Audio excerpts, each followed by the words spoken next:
Spoilers, it does not still does not go very well for them.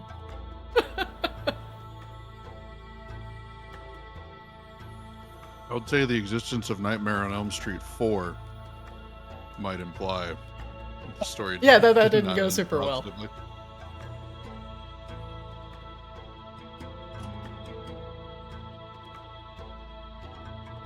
Isn't that a new Nightmare? Isn't that the one where Wes Craven actually comes back? I think it is. And actually, like, the whole plot is meta. Like, he created Freddy Krueger, and therefore Freddy Krueger exists in the real world. Yeah, I think that's actually, yeah. I think that's the plot of 4. I gotta pull this up, hang on. Like, that would actually, A New Nightmare is actually unironically a very good horror movie that is excruciatingly self-aware. Alright, 4 is The Dream Master. Oh, okay, so it's not that one. No.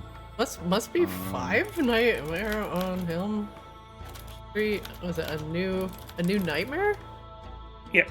It was 94.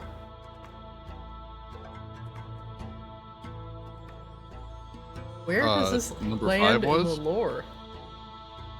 Well, that's the great thing about the lore. It's totally meta. Oh, this is okay. Technically, it's 7. It was called, okay, this is funny, A Nightmare on Elm Street 7, The Ascension. I swear I didn't copy this.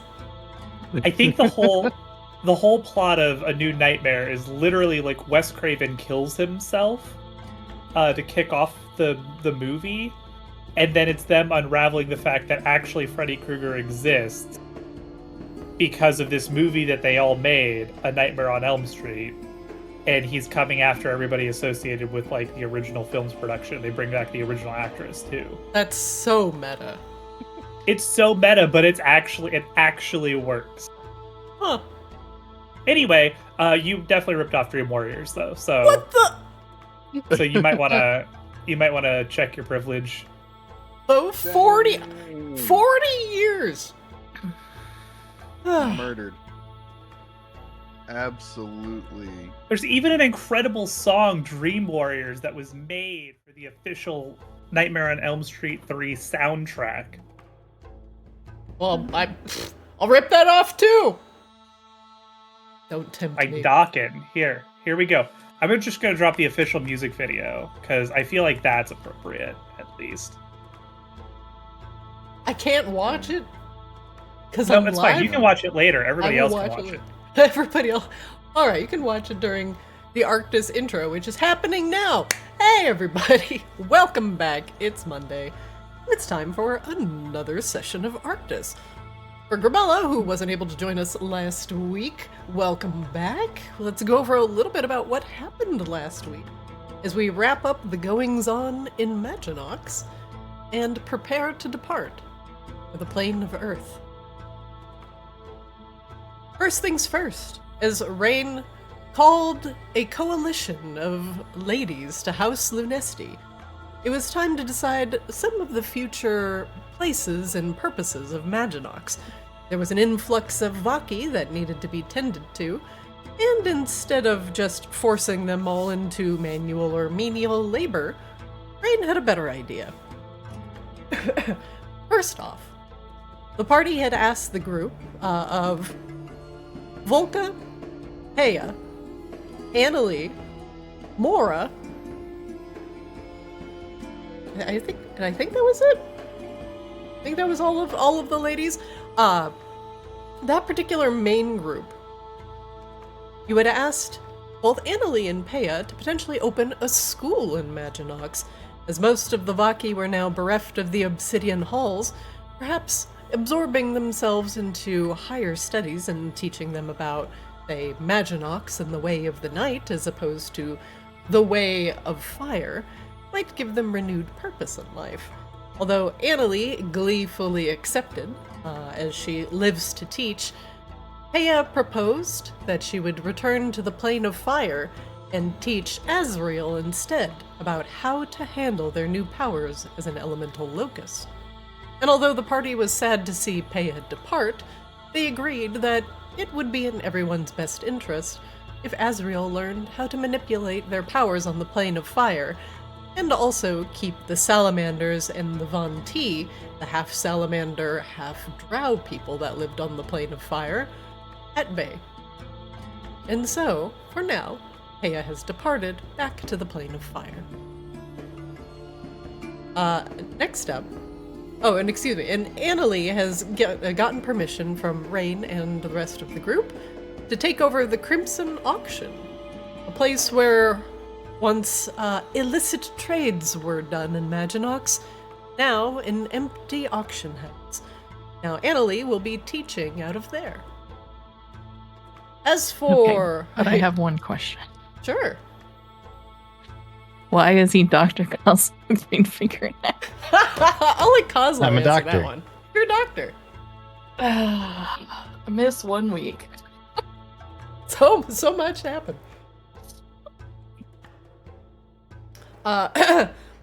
Raine next asked Mora and Volka to develop a more robust and official guard system, complete with barracks.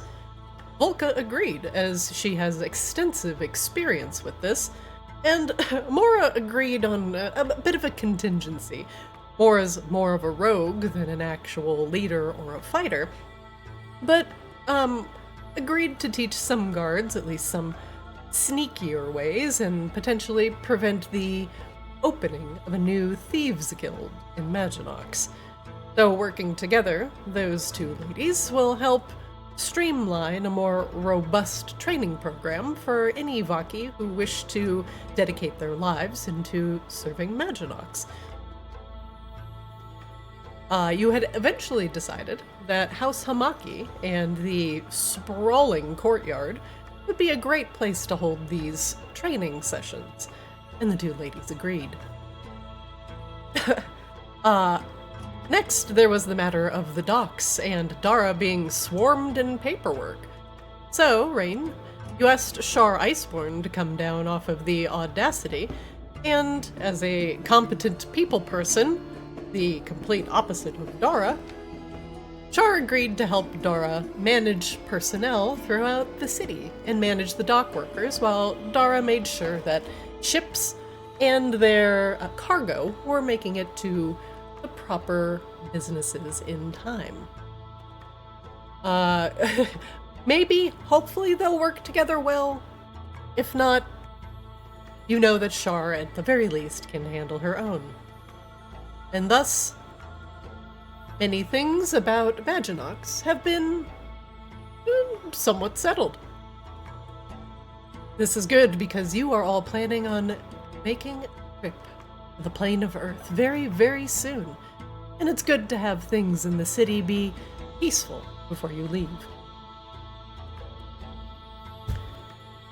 Right as the meeting ended, Alara asked you to meet in the Moon Sage's sanctum, as many of the Somniari have now departed from House Lunesti and have made their way back into the purged and rebuilt temple dedicated to the dreaming. As you walked in, the front door was populated by the long-eared elves, and they directed you to the back of the room where Elitha Dreamwalker and Alara stood, pinnacles of each of their respective halves of the dreaming. The dream healers and the dream eaters. Elitha and Alara thanked you profusely for finally putting an end to Vanix, the scourge of the nightmare. And, as thanks, they have gifted you with a special power procured directly from the dreaming. The Dreamweaver's Blessing. It gives you the power to weave dreams into reality, if for a short time, as you can now conjure minor illusions and make them real. Everyone in the party has been gifted this power. You all know the minor illusion cantrip. And if you create an illusion, either through minor illusion or another illusion tagged spell, you can make it real for a maximum number of minutes equal to your charisma modifier. For example, you can create an illusion of a bridge over a chasm and make it real, but illusions cannot deal damage or cause any magical effects, but they can cause condition. So, there were some questions, obviously, from the players about what you can make real and what you cannot. Sorry, my cat is now bothering me. Hey, buddy. Hi, lay down. You had all day. You had all day to sit on my lap and bother me. Now here. No, you can't be on the table. Alright. I'm gonna conjure an illusion of a mouse that my cat can chase out of the room. So a condition is blinded, restrained, things of that nature. So an illusion can most certainly produce a blinding light and blind your opponents. Or a bridge can be conjured and dissipated under the feet of your opponents, and it would be the falling damage that kills them as opposed to the illusion itself. So I encourage all of you to be creative with the Dreamweaver's blessing. That is where we had left off. Now, after the Moon Sage's Sanctum, players, you all have about a week off. You can do whatever your last-minute heart desires. As for some of you, have created a vault full of protective things to protect the Obliteratus with, and that is how you have spent your downtime. But for the rest of you, you can choose whether you just want to spend it with loved ones, spend it around the city, or do nothing at all. However, if there is something that you would want to do before heading to the plane of Earth, please let me know ahead of time. Now, with that said, let us return back to Arctis. A week has passed since your blessing at the Moon Sage's Sanctum, and the new Obliteratus Vault has been opened. A map is ready for the Obliteratus Vault just in case, Raine and Wangdoodle, you wish to show off what you have created to your friends. But otherwise, we will gather in House Lunesti as the time to enter the plane of Earth nigh. Raine has requested everyone's presence in the throne room, however, as she has something to say to each one of you before heading off to your next adventure. One moment, please. Oh, we're gonna just jump in feet first on that one, huh? Mm-hmm. It will be a new day/night in Maginox, as everyone is waking up from floor 2 of House Lunesti, everybody's favorite spot.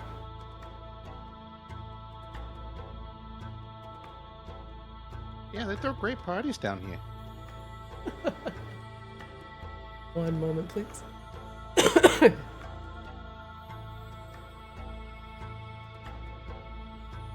My House Lunesti floor 2 is taking a little bit to load. I guess we could do some kind of like paintball version of the Obliteratus dungeon and see how far anybody gets before we activate the live ammunition. That is entirely up to you.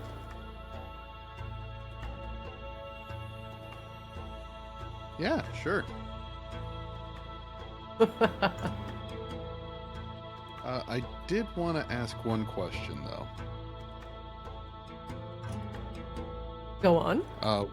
Would you allow, as, recipe be recipe, for Wangdoodle to tinker with his Wand of the War Mage to make it a +2 instead of a +1? Does he have that ability? The difference would be an uncommon plan versus a rare plan. Sorry, you said uncommon plan? So the Wand of the War Mage that we currently have is a +1, which makes it an uncommon magic item. Mm-hmm. The +2 is a rare magic item, which is within his skill set. Yeah, as long as you have the available slots to make it with, I'm pretty sure your magical tinkering allows you a limited amount of magical items to create? Yeah, I was just gonna break this one down since it was one of my tinkers. Yeah, that seems perfectly fine and legal. Hooray!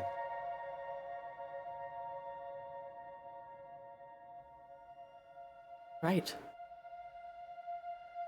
A new night has dawned on Maginox, and this evening, Queen Raine and King Eris Lunesti have requested your presence in the throne room on the second floor of House Lunesti.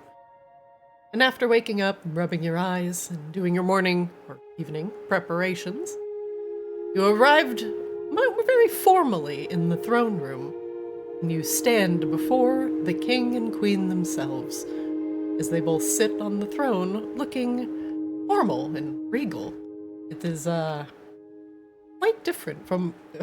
Hold on. Abby, please. You are just a massive cat. I cannot see the monitor. Right, hang on. I apologize.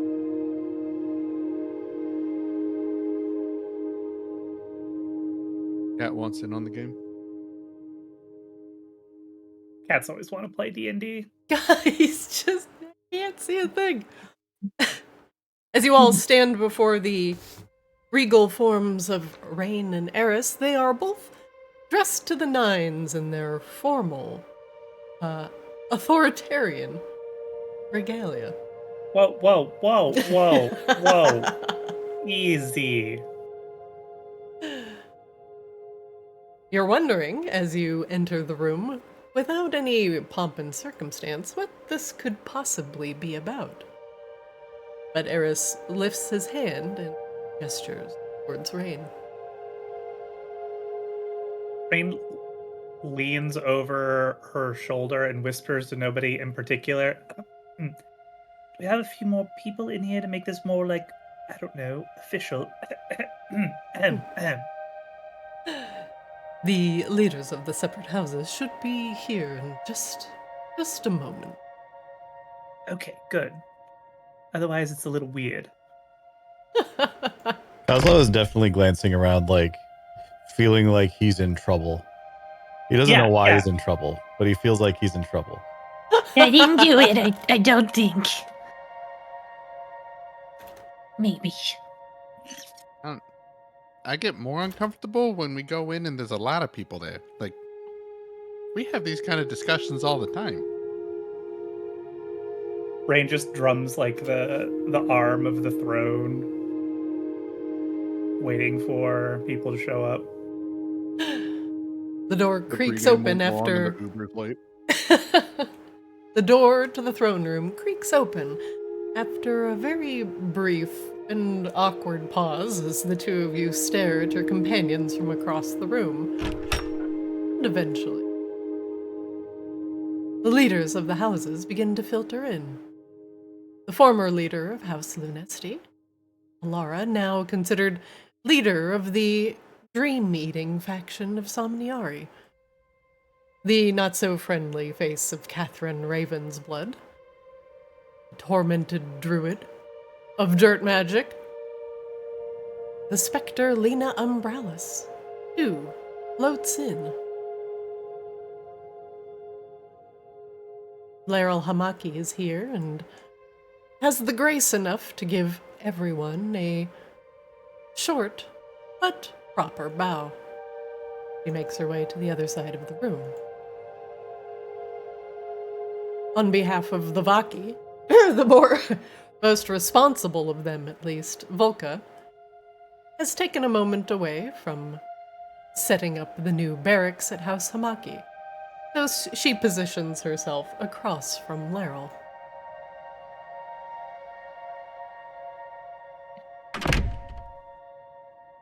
She shuts the door quietly behind her, and now that you're in the presence of most of the leaders of the various houses, things do feel much more formal. They all smile at Grebella, Kozlo, Sea Swab, and Wangdoodle enigmatically. It's honestly a bit creepy. Like they're hiding some sort of collective secret from the four of you. Now the most deeply uncomfortable thing is the fact that apparently, somehow, Grebella, Kozlo, Sea Swab, and Wangdoodle showed up on time while everybody else was late. That's the real mystery. How did that happen? You guys were already on the second floor. Some of these people don't sleep here. Some of them don't That's sleep. We actually just gave everybody different times. we told Kozlo to show up at like 6 p.m. because we knew he'd be here by 6:30. Yeah, it sounds about right. Oh. Well, I believe everyone is here, my dear. You wish to. Oh, right. Okay. Somehow I feel more anxious now that everybody's here. Well, anyway. Raine stands up. I wanted to take the opportunity to, well, thank all of you. When I first met you all, I frankly thought you were all relatively selfish and maybe a little bit fuck-up-ish mercenaries. And You see, Raine does not see this, but you see Eris pinching the bridge of his nose. Raine just like kicks behind her a little bit into his Ow. shin. Oh. Oh. And, well, frankly, I was a little bit desperate. So,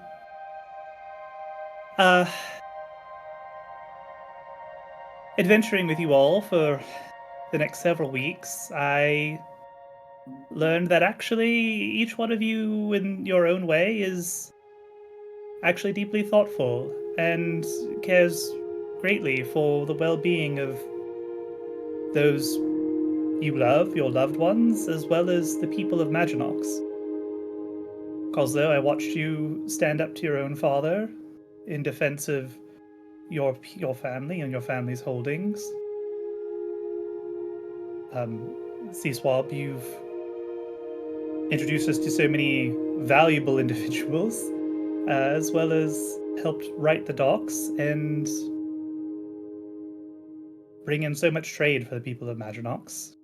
Grebella, the way you tend to your beloved kobolds and lead them is truly admirable. Wangdoodle, you do things with robots that I find very impressive, and also explosions. Those are my And your specialty. curiosity matches mine in a way that very few others are able to equal. Much appreciated. So by the time it came for us to enter the ice library, great ice library, I guess, put some honor there. Well, frankly, there's nobody I would have rather have gone there with. And together we faced the awful plot of a B horror movie from the 80s.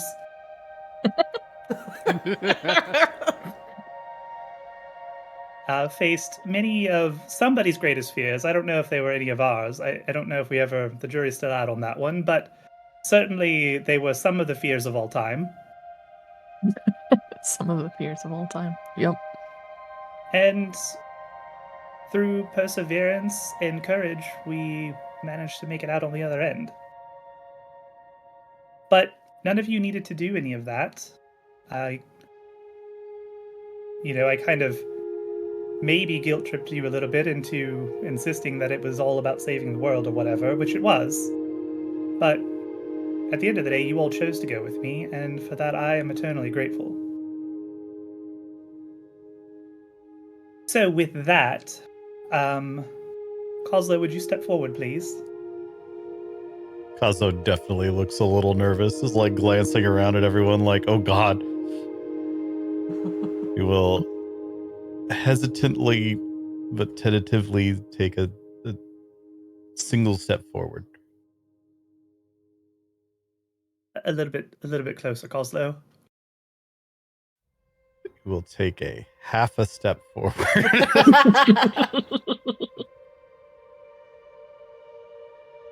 Yeah, you're getting still a little bit closer. Like, Raine just walks over, grabs him by like the hand, and pulls him right here. There you go. Perfect. Raine reaches behind her on like a little pillow.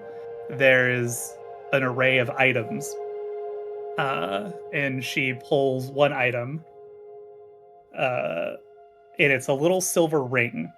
It's like a little silver signet ring.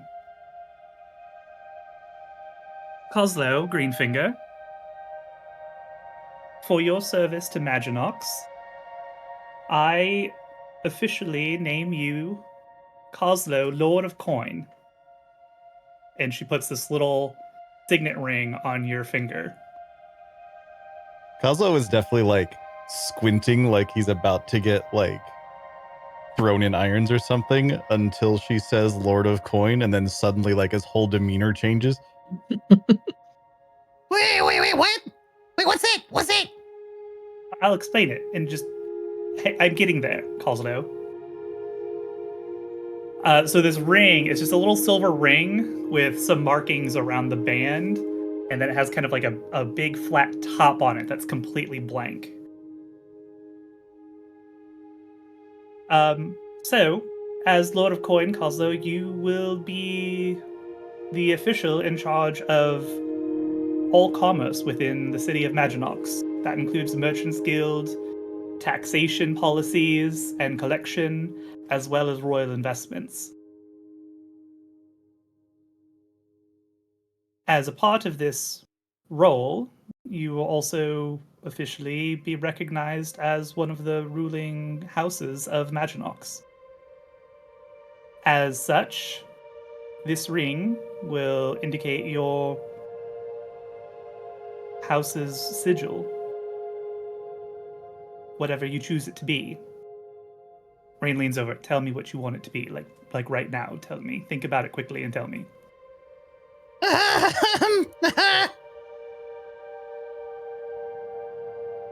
It's not a big deal. It's not like a really scary decision or anything. It's only what you're going to recognize, like the symbol you'll be recognized as forever. I'm trying to remember. There was like a flag at the reef, right? That had like a symbol of the green fingers or something.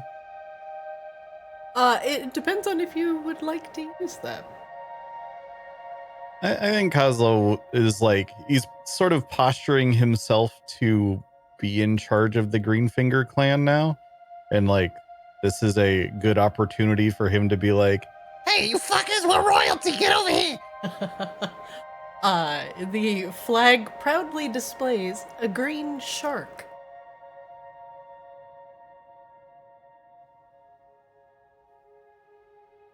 So After his whole conversation with Eris, a shark is the funniest thing that you could make your sigil, honestly. that's actually honestly, perfect. yes. Yes. Oh, a shock then. Yeah, like you remember the flag at the place, but it's like, sort of zhuzh it up a little bit, yeah? Oh, okay. Sure, zhuzh it up. Well, okay. And Raine Make it will... fancy. Like a coat of arms or something on there. A fancy shock. Right. Okay.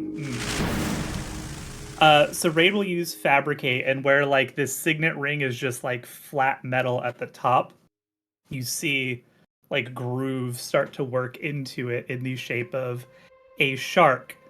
And then it has like a little round bomb with like underneath it, like it's jumping over the bomb. And like the fuse wraps around everything like laurels.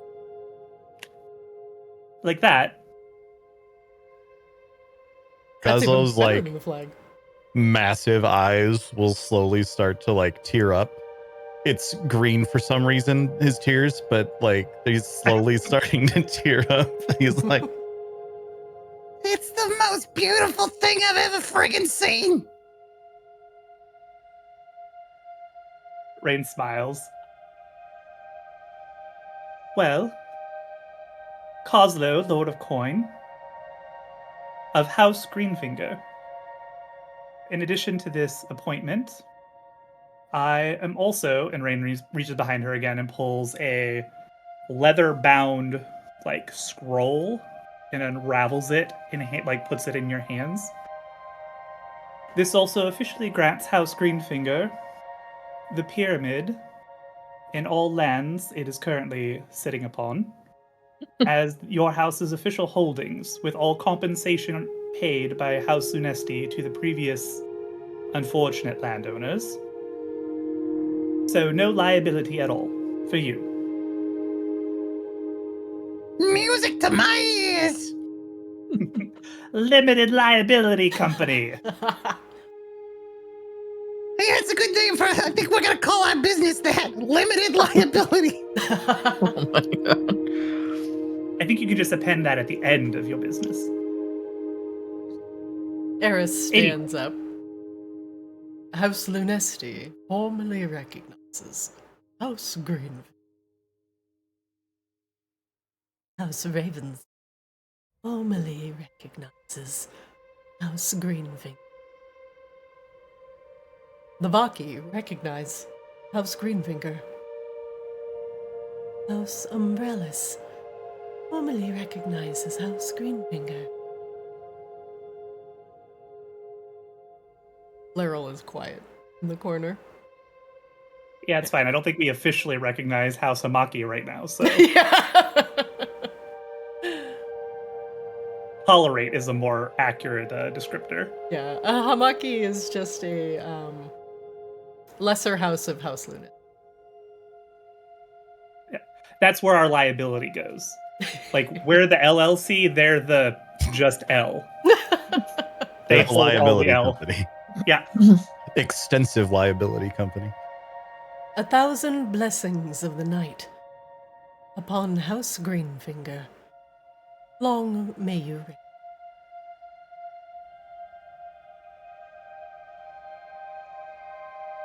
Raine will bend down and kind of just like lightly kiss Kozlo's cheek.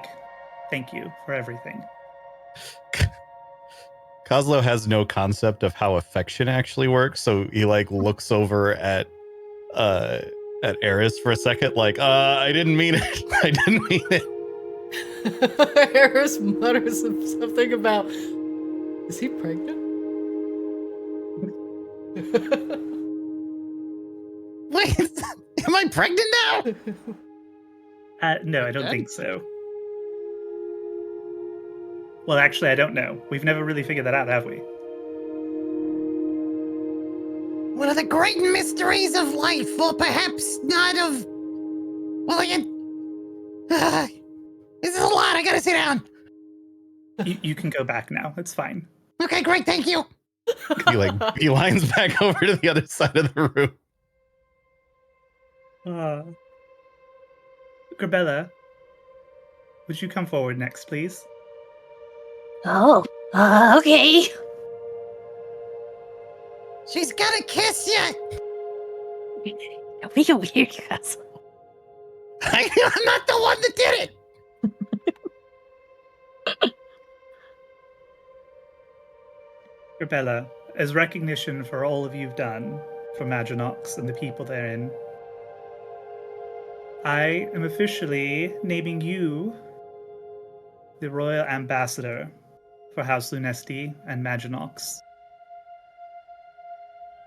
No. As somebody who seems to be inextricably tied to so many people in Arctis. Like, so many. Like, it's weird. Yeah, it is. But also, you always lead with an outstretched hand of friendship, though you are always willing to back it up should that hand of friendship be spurned. And that is precisely how Eris and I would like Maginox to conduct itself diplomatically.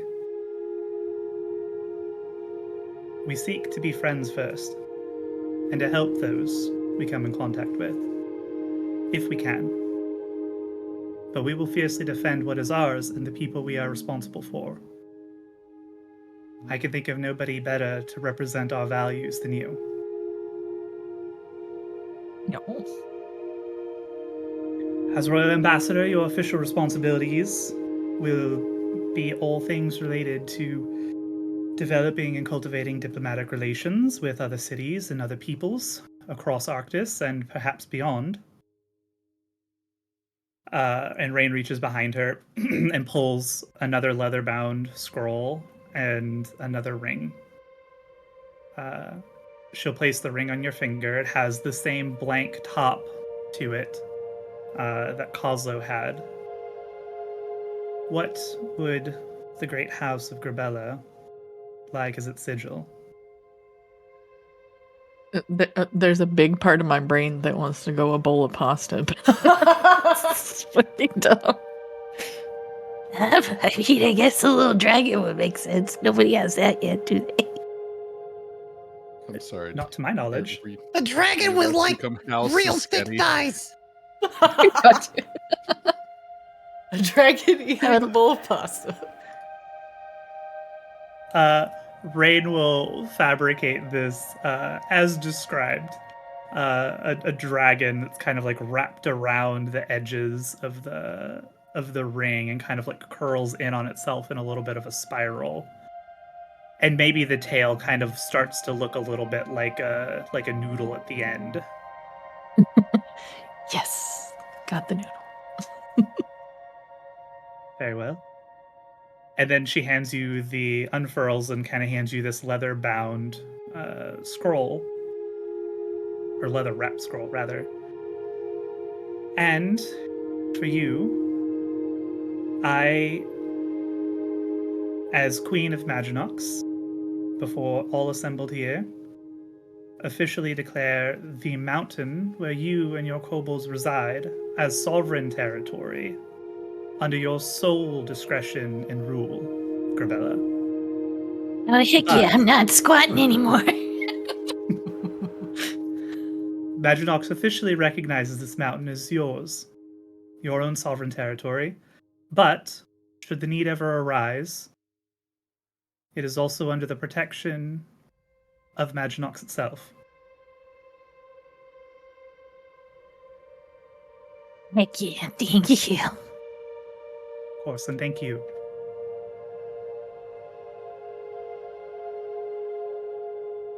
Raine doesn't need to lean down, like she kind of like stands up on her tiptoes and just like kind of like pats you on the shoulder, I guess. It's about as best she can do. Yeah. Yeah.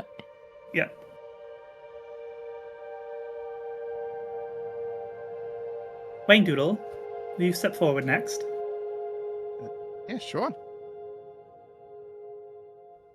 Wangdoodle, how far we've come from you being sent as a small little intern, probably meant to die horribly so Lou didn't have to pay out some kind of policy or something on you or something. Yeah, it makes sense. And yet here you are. You've contributed to great, groundbreaking research in the realm of the arcane. You averted many disasters. And you've saved more than a few lives as a result.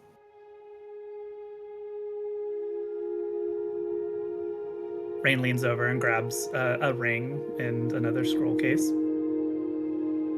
For you, William H. Wangdoodle, I name you Maginox's Lord of Artifice.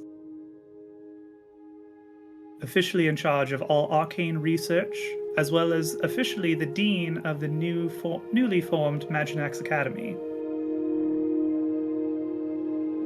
Oh, wow. That's quite the upgrade. Raine- Thank you. Raine puts the ring on your finger. What was the great house of Wangdoodle like as its sigil?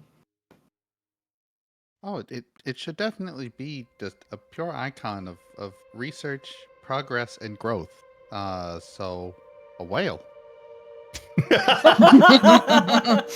Perfect. Excellent. What kind of whale? Like a beluga whale, like a sperm whale, like a blue whale, humpback, Orca. orca. Wangdoodle thinks about it for a second. It's like, I'll leave it up to you. I believe you had a pretty good idea of what worked last time. I'll trust your imagination. Okay. You see like a symbol of like I mean, the first one was a sperm whale. You want to go sperm whale? We can go sperm whale. if that's what you wish. So this sigil of like a sperm whale, kind of in an arc, Whatever the materializes heck around the whale ring. looks, whichever one looks closest to the whale doodle sketch we have. Oh, okay, yeah. What is the whale doodle sketch? Let's see. That looks like a baleen whale to me, or something. Maybe I don't know. We'll go with that. Yeah, as It's- described. It's a blue whale. Look at me. Amazing. So yeah, that happens. Congrats on your sigil. It's a whale. And as recognition to the newly formed House Wangdoodle, Raine unfurls the scroll before handing it to you. I officially grant you the land of the former House Styx of Maginox, all of its holdings, and its house. Raine leans forward and whispers, "It has a lot of room for activities, but it is a bit of a fixer-upper. I kind of burned part of it down." Yeah, that's fine. I'm going to burn more of it before it's done. Raine nods in approval. Thank you. Thank you very much. And thank you, Wangdoodle. Could not have done any of this without you. And Raine will Not bend like over this. and kind of kiss his cheek. Oh. I'm happy to help. It's like the Hollywood cheek kiss, guys. Don't make it weird. It's fine. You're Wangdoodle asking still this just- group to not make something weird? Licks Wangdoodle's still just kinda, seductively up the glancing side over of at his cheek. Eris, like, it's great. Thank you. The Appreciate subtext that. there was You make have it the weird. two boys that have clear mommy issues. What do you mean? Uh-huh. Yep. How is it not supposed to get weird? Last but not least, Sea Swab, would you step forward, please? Sea Swab kind of looks at the group like, best for last. Watch all the cool shit I get. Yeah, you go get him, champ. Sea Swab. When I met you, you had some. bow, salute. Oh, well, yes. That I suppose that would be appropriate. Thank you. When I first met you, you were a sailor of sorts, but not really keen on boats, as I recall. I like boats, boats don't like me. That's an excellent way of putting it. As you seem miraculously adept to know your way around a vessel, you know how to conduct a great many vessels towards business and enterprise, as is displayed by the activities in the harbor today. As such, Sea Swab, I name you our new Lord of Ships. Sea Swab gives a little, like a little fist pump. And you are our official in charge of all trade, as well as all goings-on within the Maginox docks, import and export. I also name you the Admiral of the Maginox fleets. And then Raine grabs the ring and puts it on your finger. What is the House of Swab? House of Sea Swab? It's a slide puzzle.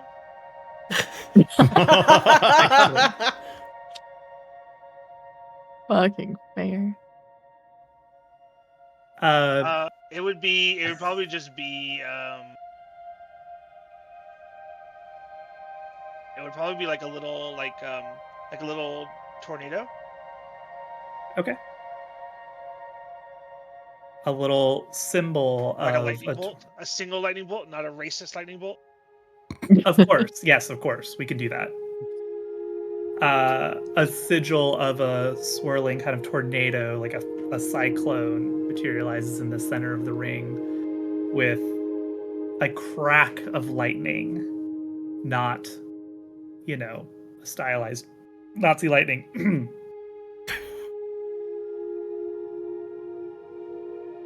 And you'll notice that I also named you Admiral of the Fleets of Maginox, although you may also notice that there is not so much of a fleet, as Raine unfurls the scroll for Sea Swab. Not yet. Exactly. I do not bequeath to you any land, Sea Swab. Instead, I name you to be captain of the first Maginox Spelljammer once we have returned and are able to refine the slow. You will not be bound to the sea, Sea Swab. You will go to the sky, to the astral, beyond, wherever you choose. This ship will take you there. Of that, I promise you.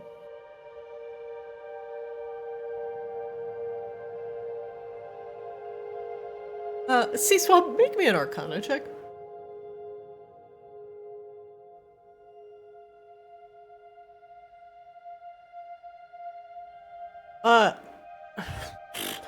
You're really not sure what a spelljammer is. At least, not in detail. Raine will actually present another smaller scroll to Sea Swab. Drawing on some of my own ancestral memories, it might look something like this. And she gives him a not terribly detailed plan. It will need an engineering pass from Wangdoodle, but drawing on the astral trance ability that Raine has, the types of ships that her ancestors arrived in. And I'll send a picture if you're curious in Discord. It's got like a long, sweeping wooden prow that curves up and large, massive wing-like sails. It looks kind of like a moth. Oh, yeah. It's a dinosaur. It's a dinosaur. It's a dinosaur whale. A whaleosaur. A whaleosaur.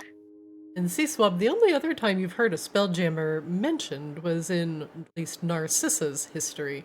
Presumably, the first elves came from the stars in a magical ship that sailed across the cosmos. Sea Swab is very big word incoming, trepidatious, where he's like, sounds good, but I don't know what it is, so we'll have to do a little research. We'll build it together.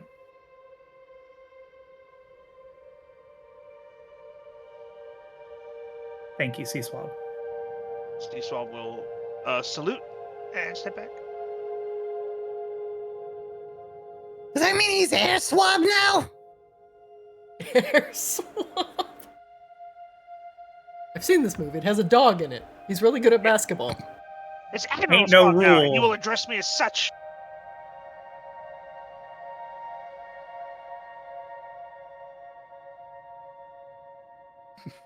Thank you again, all of you.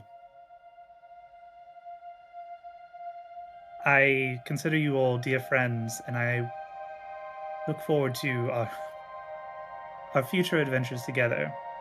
There's nobody I would rather go with. There's nobody I would rather have at my back, come what may. I hope you all are as eager to make a home here in Maginox as I have been. The people love you, and you do so much for them. I look forward to seeing what more you can do.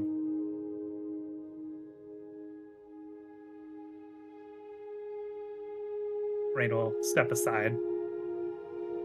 Kozlo just starts clapping because it's quiet and he thinks that's what you were supposed to be doing. But if no one else starts clapping, he'll just awkwardly, slowly stop clapping. And then everybody Are we claps. doing the slow clap join in? It's a 90s teen movie. The powerful ladies of the various houses, even Laryl, all begin to clap in turn with Kozlo. Welcome, various new houses and old friends. This is scary. Congrats, you all have responsibilities now. Bow, bow, bow, bow. Hooray! Hooray! Time to get someone else to do all of them. Well, yeah, that's Delegation. what nobility is. Like, Yeah. congrats, welcome. Eris Now I can stands up officially. as one final declaration. Holds up his hand and asks for the clapping to quiet down. Thank you. Thank you all. It's not just Raine that is giving you her thanks. Myself, on behalf of all of the Somniari and the various houses of Maginox, without your interference, Maginox would be overrun by vampires.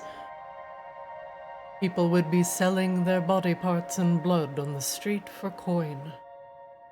The city would have eventually taken a much darker turn if Victoria Vicadus was able to summon Tiamat to our plane.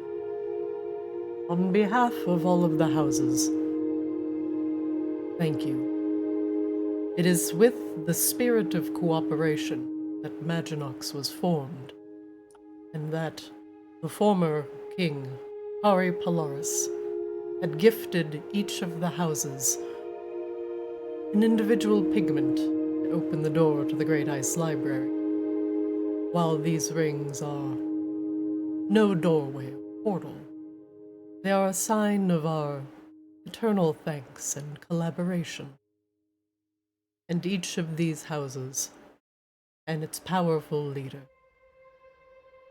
thank you for doing what we could not do individually. Together, as friends, as leaders, and family. Thank you. You have made this place a better one for all creatures of the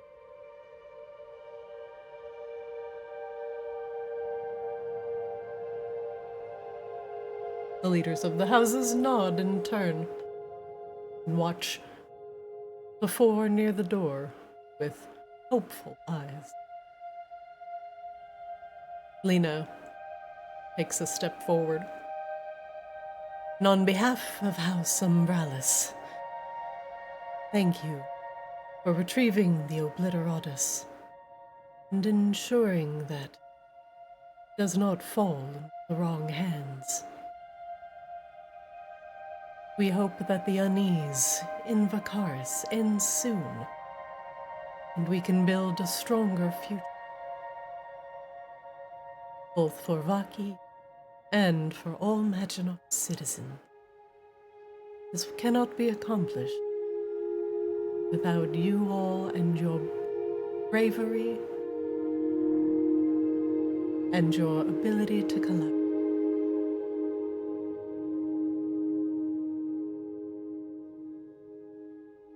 Catherine can agree.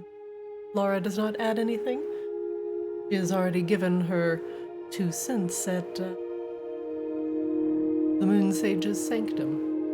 But Volka in the back nods in approval of what Alina said. Even Laryl steps forward and clears her throat off. I was once possessed by a demon.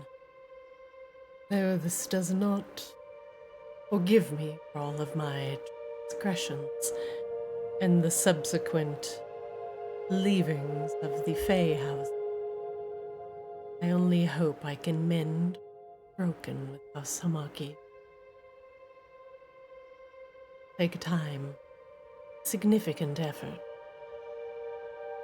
But without your interference, I would have fallen even further into darkness than I realized. I hope one day we are able to mend our relation. Court.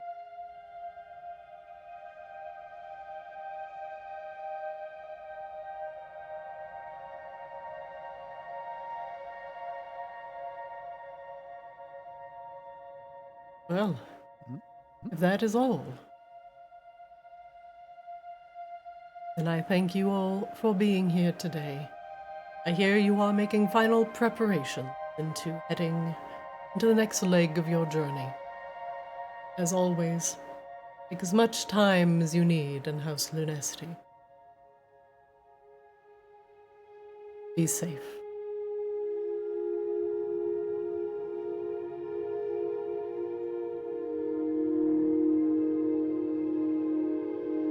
The leaders of the houses begin to kind of crowd around you, shaking your hand in turn. Congratulations. Oh, thank you.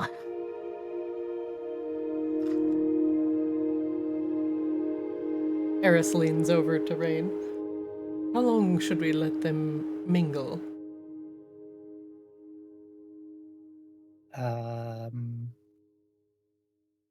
I don't know. Did anybody bring any booze? Chris shakes his head. No, but I think we But have it's like a small reception. That seems rather reasonable and tasteful. It's called a tasting and it's tasteful. Or it's called a flight and it's tasteful. We do have some wine down in the basement that's been donated by Catherine. Oh, that Sea reminds Swab me, still I has 2 of totally these. stole some bottles. Sea Swab's gonna crack one of these in front of everybody. You're gonna crack a dark and stormy, like it's like the whatever during COVID where they just delivered them like bottled. I had one in my bag. I have 2 in my bag actually, and I'm cracking one. I like to imagine actually you pull it out in like an actual cocktail glass. Volka's eyes get big and she kind of leans forward towards Sea Swab. What is that? Is that something I picked up at the bar before? Can I try? Here, I got an extra one. And then I had 2. Now I have none. Take these out of my bag. She uncorks it. Oh, I don't think I've had anything like that before. She takes a big swig. Oh, it's so sweet. I like it. She clinks the bottle against Sea Swab's. Congratulations.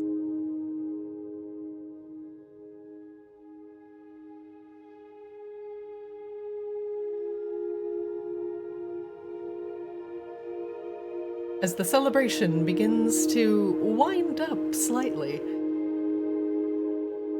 a goblin scullery maid comes in with bottles of wine procured from the basement and begins to pass around glasses, filling them up to the brim in celebration.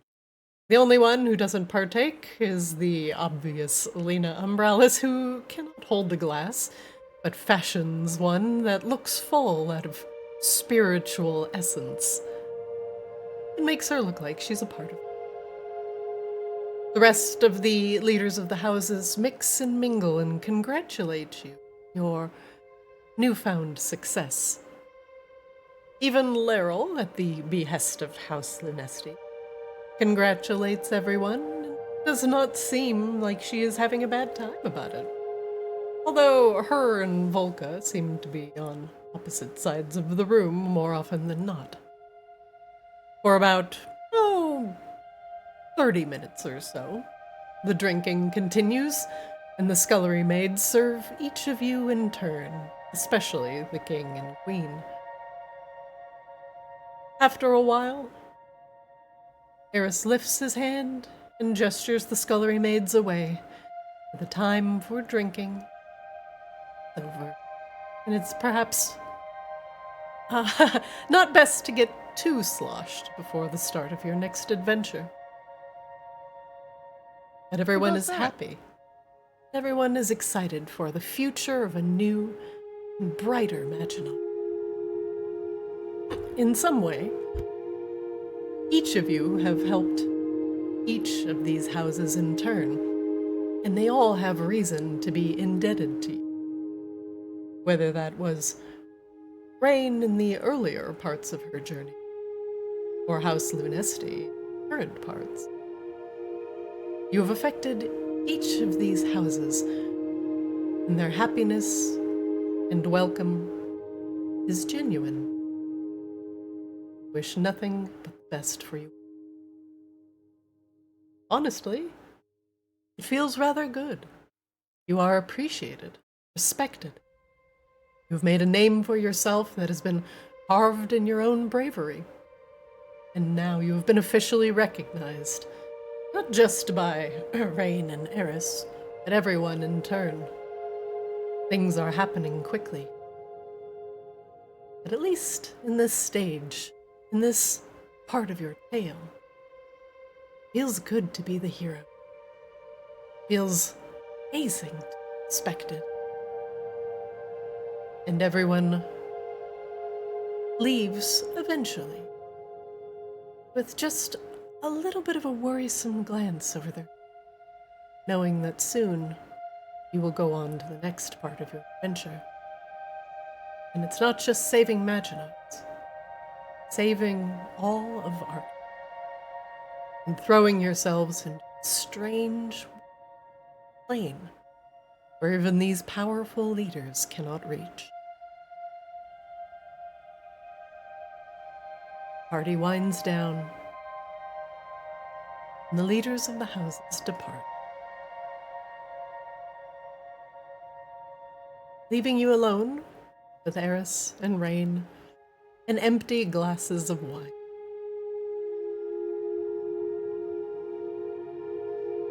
Eris lets out a small sigh. He does not want any of you, honestly, but understands that you may be the only people capable of saving Arctis. With the knowledge of the Great Ice Library firmly implanted in your heads, an nigh impossible task awaits you. For you must unite a new city.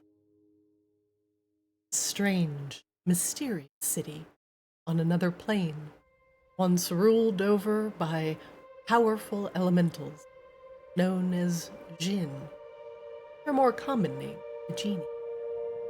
City of Brass waits on the horizon, the once bustling hub of interplanar trade, now a source of contention, a never-ending war between these elemental leaders.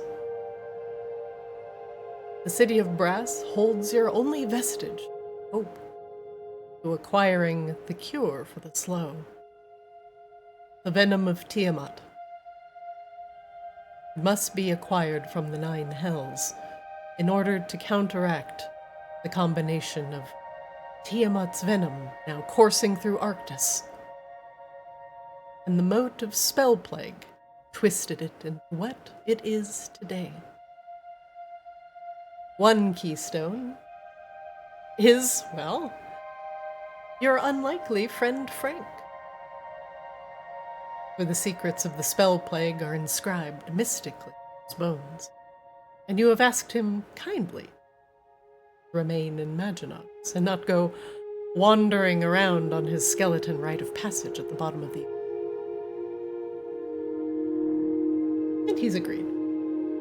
For now. Every day is Frank's birthday until we get back. Every day. Every day.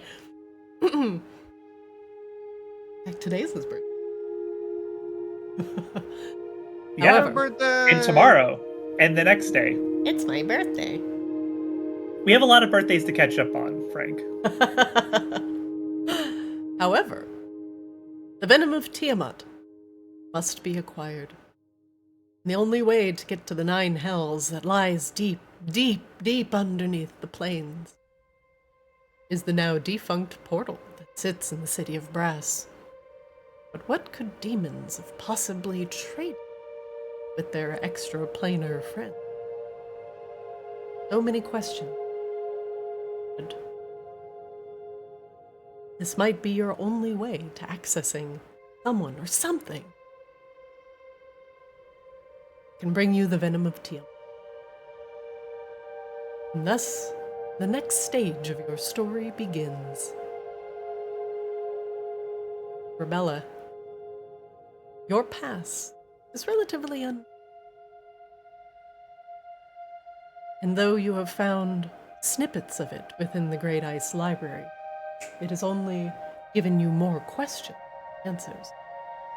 For your memory resets every time. But you come back whenever Arctis is in pain,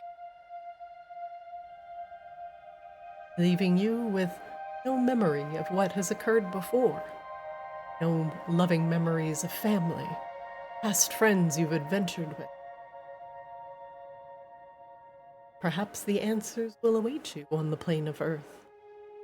But one thing you do know, your grandfather, the great Khan Wangdoodle Ironvein, sits somewhere on the plane of Earth, and a once powerful Jinn himself, you know, has the ability to grant wishing.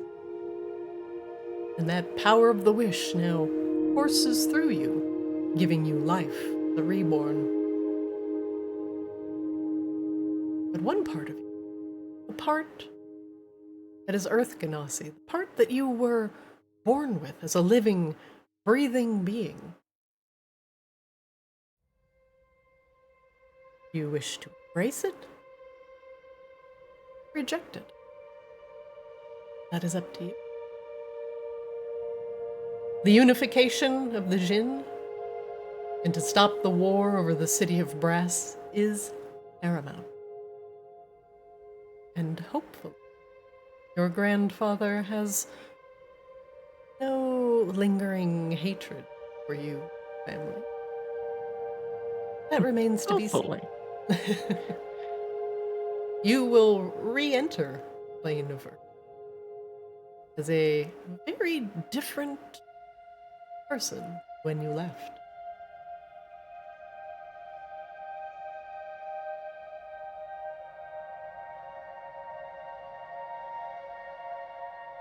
A stillness, silence hangs in the air as the group begins to understand that no, it's not time for festivities. Time to once again risk your lives for a higher purpose, a higher power. And this might be your most perilous journey yet. There will be no returning to the comforts of Maginox. Not anytime soon. And your newfound titles and powers will have to wait until you get back in order for you to properly rule over houses and newfound titles. Delegation is key. And the safety of Maginox, no, not just Maginox, all of Arctis, hangs in the balance. After everyone leaves... Oh, sorry, go ahead, Wangdoodle. So no pressure then. No Right. pressure. No pressure whatsoever. Don't think about it too hard. I'm sure it'll be okay. Just a walk in the park, you know. It's after that whole, nightmare scenario. No, this, we don't get any of that light work. No, we're just gonna go right back into it. This is fine. Now, there are a couple things you do know before gallivanting off to a plane. One, you have a coin of a Elemental Lord's royal mark from the Vault of Vacaris. This will give you, well, at least signify you as some sort of royalty or royalty adjacent Novus, though you may have to explain just exactly how you got your hands on this. But the blessings of a new fire element, Azrael, now courses through Kozlo and Sea Swab. You're not sure how the Ifriti, the fire G, may react to them. But you two will most certainly be paramount into making sure that the fire elementals fall in line. The city of Brass, after all, is located on the plane of fire. Grebella will probably be the key character in ensuring that Wangdoodle Ironvein no longer wages war upon the city of Brass, but the other Jin that fight over the city of Brass, namely the ones of water, the ones of air, are a relative. Hopefully your travels give you more answers. Your first steps are clear. The plane of Earth.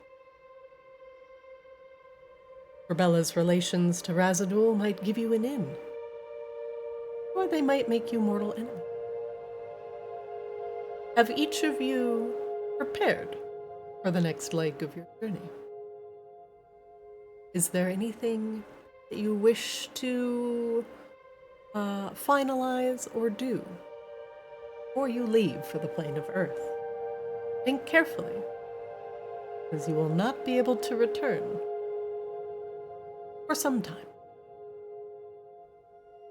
I think Kozlo would definitely want to spend some time, or already have spent some time, depending on what part of our week off we're at currently.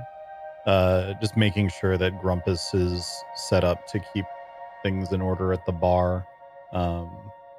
And also probably, now that he has lordship and so on, send some sort of missive to the Green Fingers to be like, hey, we have this pyramid that's here, it's ours now. Somebody come take care of it, like maybe to Mippy or something. Like, just get somebody to come and check it out and make sure that it's taken care of. Okay. That is easy enough. In the week, Grumpus has hired 2 new wait staff for Kozlo, and it has helped him out immensely. 2 Vaki have now found employment in Kozlo's den, and they work happily, enjoying the newfound tips they are getting in the bustling bar. Catherine has offered a raven to deliver your message safely and swiftly, Mippy. It will take a little bit of time for the raven to reach Muckholm, but she assures you that the letter will get to where it belongs. The raven will stay with Mippy until she arrives in Maginox.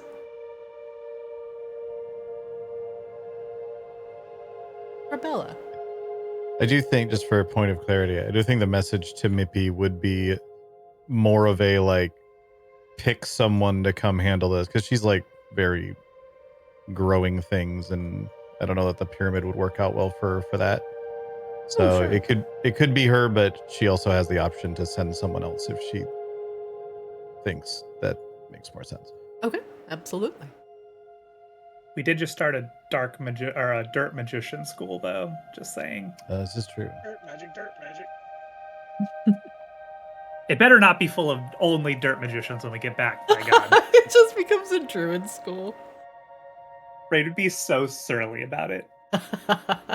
Dirt magic. We could put someone in charge of admissions. You know, this. Well, we have Esther for artificers at least. So you know. No, I'm gonna need her on the ship for projects, but you know, if we give Morris a quota, I'm certain we can at least achieve some balance. Oh no. In fact, Esther in the Audacity will go and pick up anyone from Muckholm that decides to come over. Although if you do mention the prospect of a new school run by the Earthen Medusa Annalie, he will most certainly jump at the prospect. He does not have a lot of experience in dirt magic of the night. Offer her new learnings. Grebella. Grebella, aside from making sure everybody at her mountain was good, letting them know that they don't have to hide as much, So they can go out, probably go to town. Actually, get some stuff done. She'd want to make sure that her girlfriend found a job. Or, was well guided and kind of let Volka know to keep an eye on her and set up a fund for her where she gets a little bit of money each week, not like a ton. So, what do I have in my fucking... I put like 200 gold in there. I'll just drop that from my bank.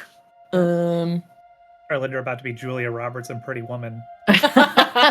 She'd be like parsed out a certain amount of silver each week, and has to figure out school and or what she wants to do. And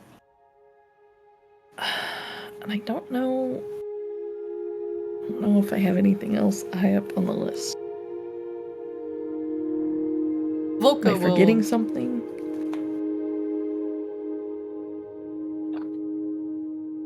At the very least, Volka will offer to keep the 200 gold as long as Charlindra does her duties to the Vaki in House Hamaki. She will give Charlindra a small allowance as long as she is working.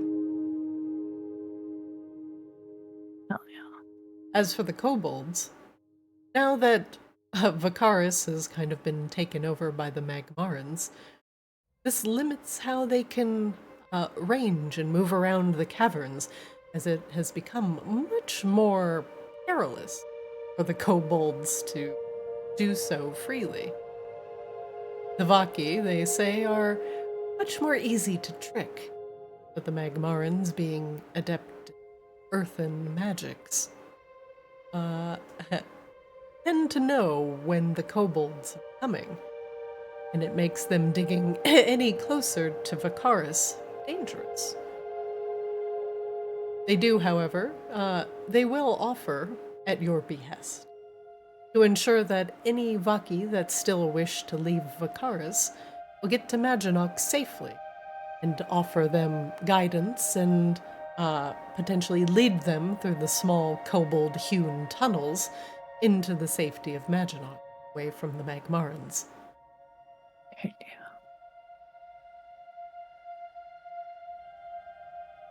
And other than that, maybe she gets some like nice outfits, even though that's not her favorite thing, knowing that she might have to be impressive again soon. Anything that you request from Grebella, she has a significant amount of pride silk at her disposal. If you wish to have something nice made for Charlindra, it can be arranged. I'll have that. Yeah, like a couple for outfits me? made for Charlinda, and she would give her free reign to make up whatever she wanted for her. I don't understand fashion. In the week that you need to prepare, Sea Swab, your garb has been delivered. A beautiful and regal flowing cloak, embroidered with ravens and lightning bolts. And also, a perfumed note has appeared at the docks, much to Dara's dismay, but hand-delivered to you by, by Shar. And it's from the beautiful peacock bard that was performing at Zestgob's Goblin. In the week, you two have a lovely and fanciful date. You dine at Zestgob's under candlelight, in your bedecked cloak, and her in her newfound, very expensive pride silks. She gushes over the gift and invites you to come out someday to Rimia. You've never been to Rimia. These floating islands hover in the sky magically, and are home to a significant number of Arakakra, who are native to the area. These lush green islands were sundered once from Arctis by the Ascended, and now float above the waters and hide within the clouds, where only those that are gifted with flight can easily reach. But she tells you extensively about Rimia, the rolling farmlands, the Arakakra there, the beautiful and peaceful life amongst the windmills. It sounds like a lovely paradise away from the bitter cold Arctis. And someday, when you get back, she invites you to visit. Is there anything else that you would like to do in the week that you prepare to leave for the plane of Earth? What was her name? Ricky Longfeather. Ricky. R-I-K. Okay. I think we got the ducks finished up with Dara before we even did this, so I'm not too worried about that. And then the pyramid is now Kozlo's problem, so I'm not worried about that either. That's the home of House Greenfinger, too. Is no longer the Tomb of Beans. And all those people that I said could sell fucking tours there are gonna go through him now. Oh, that should be interesting. Green fingers and those goblins arguing over who has rights to the pyramid. I think Sea Swab would just take time to like relax and hang out, and like probably just drink and hang out at Kozlo's den until we're good to go, and then keep smelling his card from Ricky. It is lovely. It smells perfumed of the native flowers from Rimia. You have never smelled anything like this, not even from the exotic plants, the night bloom garden. It makes you want to visit someday, and it tugs longingly at some of your bird heartstrings as you dream of flight. The Lord of Ships will make a grand entrance at Rimia someday, upon his own vessel. Admiral Sea Swab will make the ultimate impression as a flightless but flighty bird amongst a sea of flight-capable Arakakra. Kinku will rise up! I will rise up!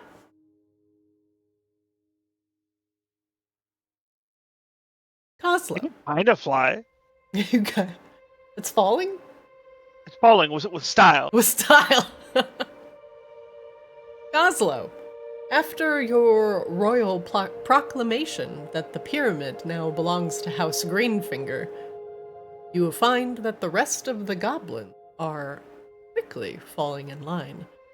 As House Greenfinger is now the first formally recognized goblin house of Maginox, the other goblins now look at you with significant amount of renewed respect. And if they didn't know you earlier, they know you now. The vendors that were chipping away at the pyramid are now gone, as they don't want to incur the wrath of an entire house. And plus, it's a little bit disrespectful that, formally belongs to you. The rest of the goblins that once followed House Hamaki now, too, are coming in droves into Kozlo's den, either looking to help, looking to become a part of the house, or to merely leech off of your success. Is an unfortunate side effect, all. But the ones that are industrious and looking to are given work. And quickly, Kozlo's den now has a rotating staff that doesn't need to be there 24/7. Even Sunny gets a break. The new waitresses there are happy. And even Grumpus is able to take a break now and again. You have some of the best bar food in town, and your relationship with Zestgob's goblins is fruitful. Some of the best drinks are at Kozlo's den, but the best food is at Zestgob. And even Zestgob wishes to become a part of House Greenfinger, as the word of the first official goblin house of Maginox spreads, and you find yourself almost quickly becoming overwhelmed with popularity. What else do you do in your week?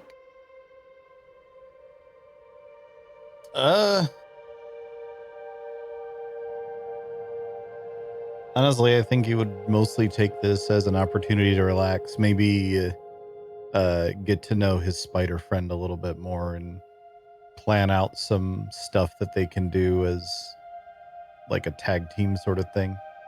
Like the sneaky assassination shit that we were talking about when I leveled up last time.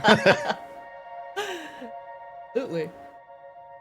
The spider friend, the blessing from Azrael, is your constant companion, and though a bit simple, follows your every direction as if it were your own thoughts, just reacting. A physical. Spider friend is nice to have around, and makes you still feel like you have a strong connection to Azrael. Hopefully, once you all brave the plane of fire after your trip to the plane of earth, Spider Friend will come in handy. Plus, your devotion to Azrael has gotten stronger.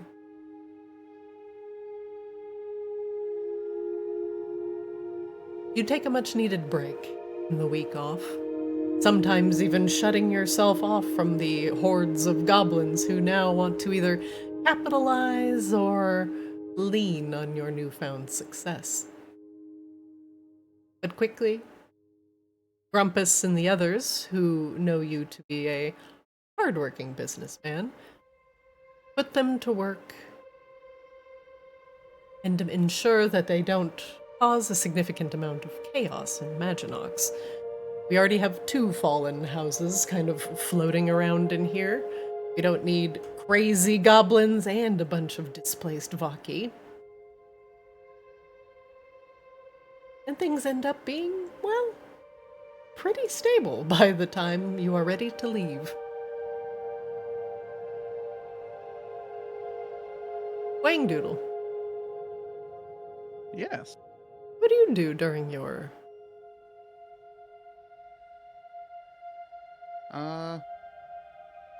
Well, Raine's got a project we're working on. But, I was thinking it was time for an upgrade. So, gonna go ahead break down this +1 wand of the War Mage. We're gonna, trade that out for our plans on a +2 wand of the War Mage.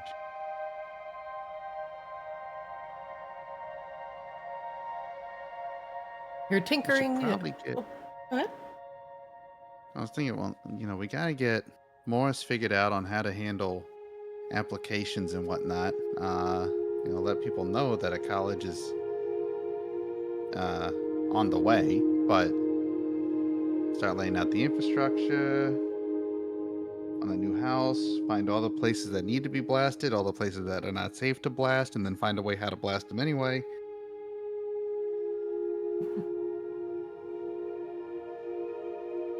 During the week. It's fun. During the week, Morris requests a meeting with you. He sits you down and explains. Well, first he passes you a significant amount of paperwork. As you look it over, he's tracking the power output from the crystal aboard the Audacity. The crystal that currently houses the interrupted Ascended Abishai. The readings are worrisome. There are a significant amount of fluctuation, power. The fluctuations mean only one thing: instability. You might only have a limited amount of time to accomplish your task upon the plains. Morris- Yeah, I was Oh, kind sorry. of concerned. Morris is becoming greatly concerned that the war inside the crystal, as the two souls battle for dominance, might be coming to an end. Lacaris Winterheart is weakening.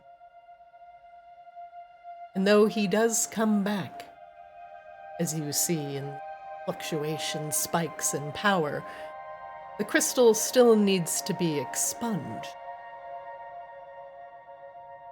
Too much power stored in it will cause a significant amount of energy to radiate off it, and therefore garnering the attention of those that may wish to use it for ill.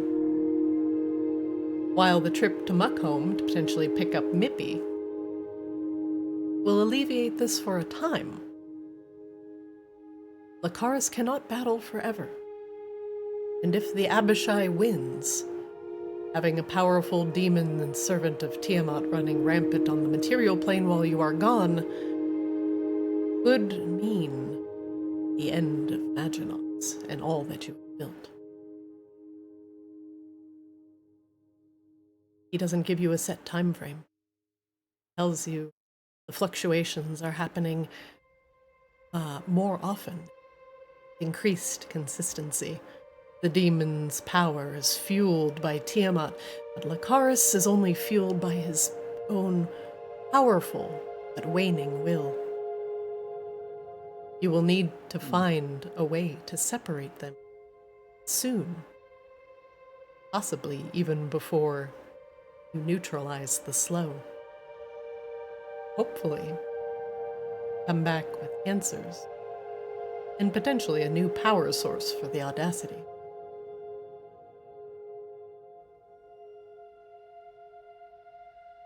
Well, I'll see what I can do, but Morris, gotta listen. If anyone asks any questions,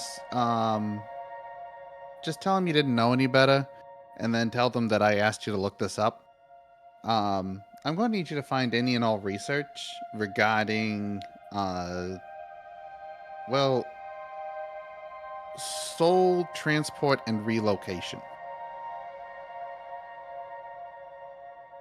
He looks increasingly concerned as Soulcraft, by order of House Umbrellas at least, is banned.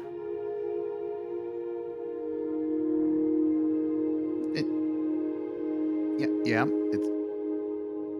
Look at me. Look at me. I'm not telling you to do it. I'm telling you to get all the information so we can research it. Okay? Simply put, if someone worked on it, someone probably wrote it down somewhere. We're going to need to know as much as possible. We knew at some point it's going to be involved in getting them out of that crystal, right? Right? We talked about this, right? He agrees wholeheartedly. Okay, so get the research, get every book, get every grimoire, get every whatever other fancy words we got for books and manuals, right? Get all of them, get them together, and then what I want you to do is I want you to read all of it, find all the pertinent information, and collect it into usable things we can discuss when I get back. He nods. He will find everything he can about soul craft, soul transfer, and potentially resonance. He believes strongly that resonance is the fingerprint of the soul, and if you are able to easily identify the mixture of Lacaris and the mixture of the Abishai, then it might be easier for you to extract them. Though, also, he does make mention that the only one he knows, at least, that might be willing to talk about soulcraft and soul transfer is Narcissa.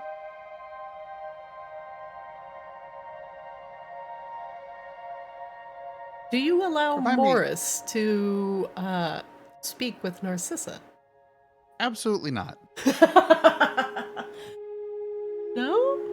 That sounds like that's- kind of a bad idea. You sure? Like that- Morris, do you remember what I went through for that whole thing?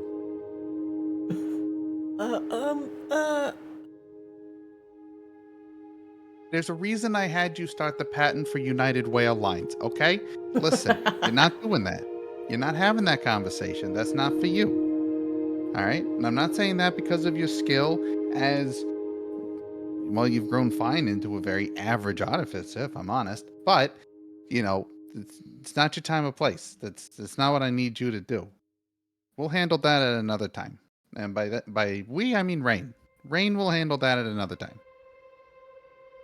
Wangdoodle, something, although Morris agrees with you, but doesn't look you in the eye as you do it, you have a feeling he's much more like you than you feel comfortable with. And while you're gone, there's a 90% chance, give or take, that he is going to indulge in his own artificer curiosities and attempt to get as much information out of Narcissa as he can about.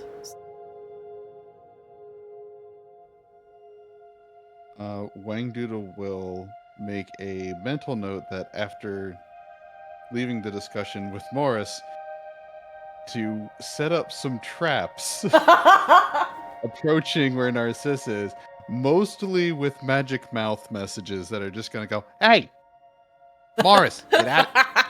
Go, get out. My poor No. cave. Your poor No. kid. No." Stop it. But Stop it. stop. To be fair, Yeah. any kobolds in your cave also probably need to have this message reinforced if they go towards Narcissa. Don't. Castle. You want to help? Wait, can we use the dream weaving to make it real and just basically make it like a sentient spray bottle? Just no. No. Drop it. Drop it. Stop. You can absolutely make a sentient, excuse me, not sentient, but a real squirt bottle during your conversation that lasts for approximately the amount of time as your charisma modifier. No! Ah, where'd you even get that? Look at me. Narcissa? Yeah, you think about Narcissa? No. Just so much. God, what's in that? Piss? Don't ask questions you don't want the answer to. God, Don't do it. It's in my mouth. Yeah, you want it in your eyes too? No, God. Why are you walking around without your safety glasses, Morris? Psst. Bad. It was a meeting that should have been an email. And you came in unprepared. Psst. Learn your lesson. I'll take notes next time. Don't go to Narcissa. Don't do it. He's just like Bart Simpson on the blackboard. I will not learn about resonance from Narcissa, written 50 times. He's gonna do it anyway. He's gonna fucking do it. He's absolutely gonna do it. There's no doubt in my mind he's gonna do it. We'll just get back and he's just weirdly damp for some reason. I'm going to be very worried that he's going to approach this with his utmost mediocrity, and it's not going to go well for anybody. Also during the week, Wangdoodle, you and Raine devise the Obliteratus Vault. An amazing place for storing the Obliteratus while you are gone.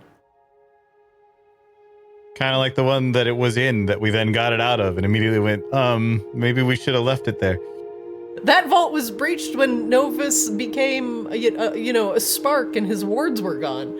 You could have left it there and the Magmarans could have gotten it, and then you have a whole nother problem on your hands. Now it's in your vault. To be fair, we saw those Magmarans. I don't think they were going to get past the traps that were remaining. That's true.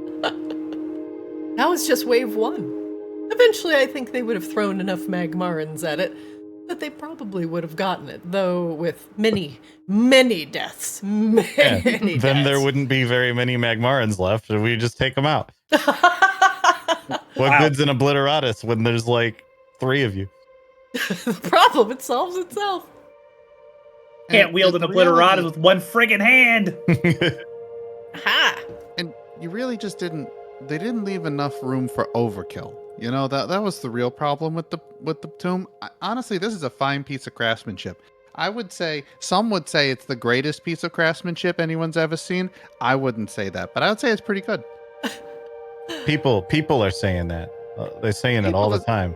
People are The saying people. it. They've looked at it. They said it's great. It's amazing. They've never seen anything like it. They I'm can't wait asking to who's make a seen it deal. because they should have never been allowed there in the first place. And I want to know. I want names. I want heads on pikes. Wow. Yeah, Raine- like Good the turn. very existence of this vault is a state secret. Yeah. Nobody knows about it except for, well, you five. And maybe Eris. We call it Zone 42. The John Obliteratus experience. Oh no. Somebody put I'm gonna Kozlo put in it the in the back of van. a van. Oh, shit. Oh. I left my Inside credit jokes card are in there. great for content. They stole his Morris, sir.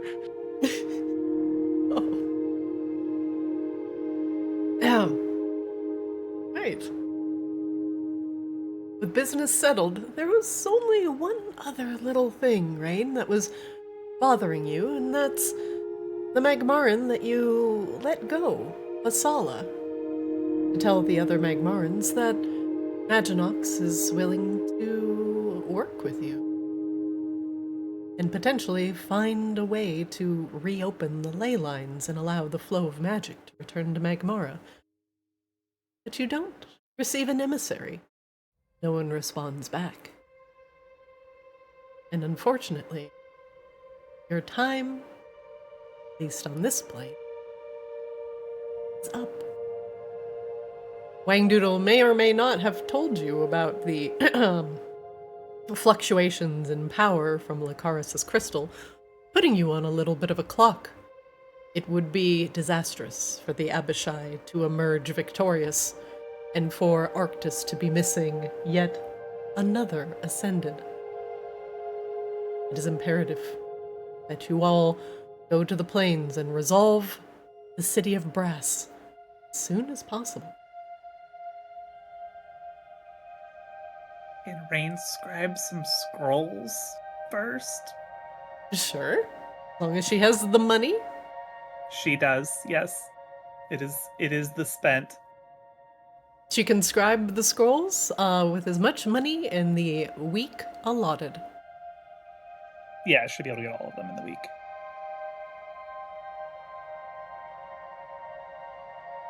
Can I do that, or do I need you to do that?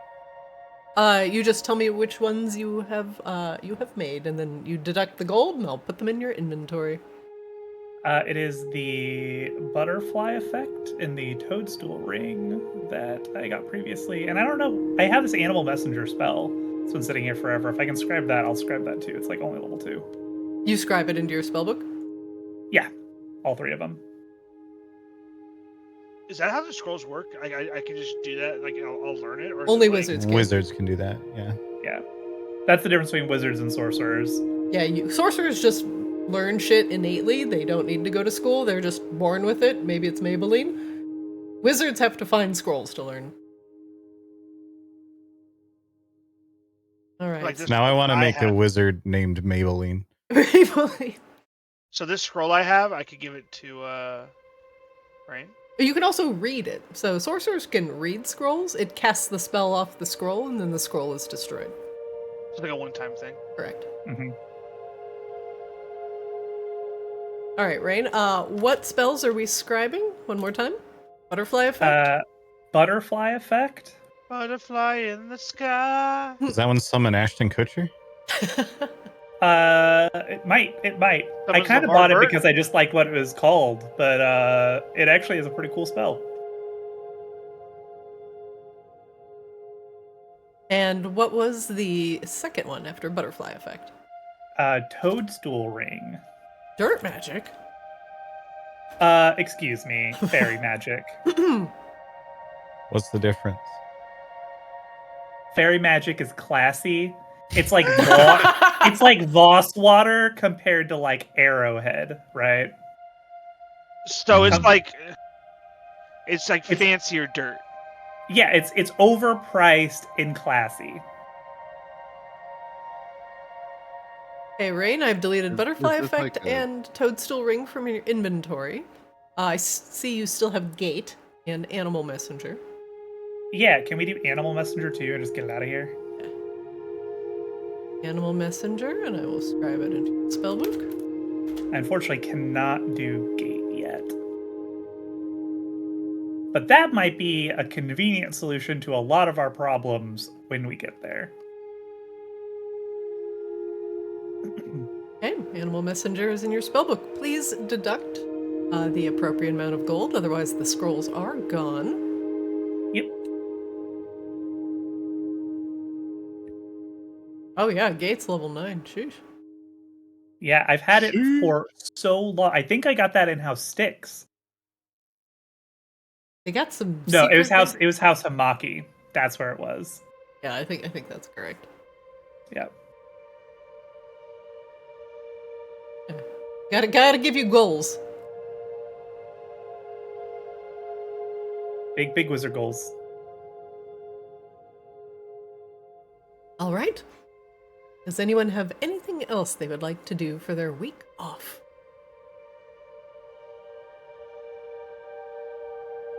No? Kozlo will consider going and talking to the big hobgoblin ladies a few times, but never actually work up the gumption to go do it. Amazing. Let me just change real quick this Wand of the War Mage. Oh, thank you.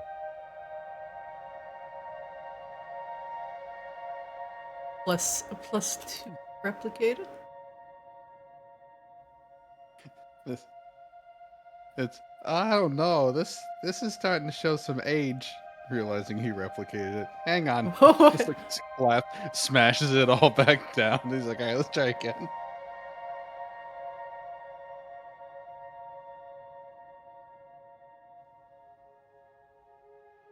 Oh. Yay! And then we'll make sure it's arcane firearmed and it's got everyone's favorite spell in there. Fireball.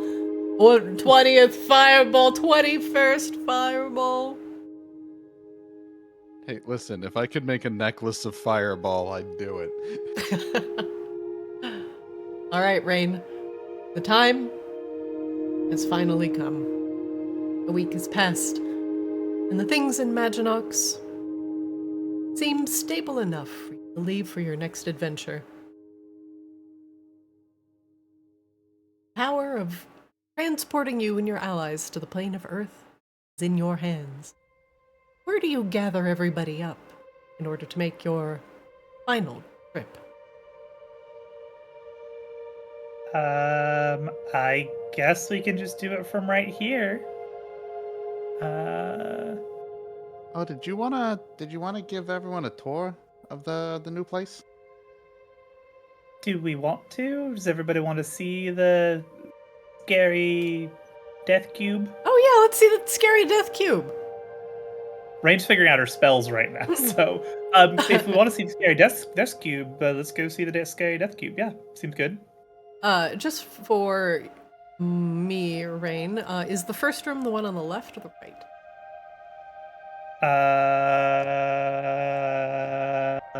Do you spawn in with? I'm assuming you spawn in not with the hammer. Correct. You spawn in with the robot.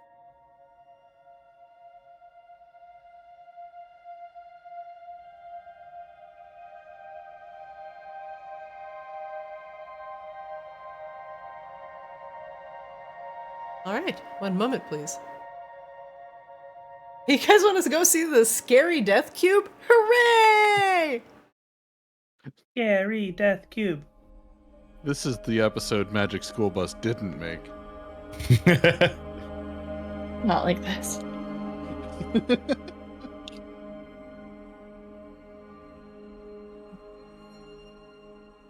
Raine, describe the scene for me.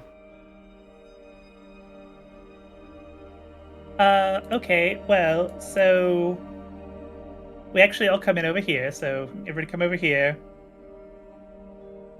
This is the door.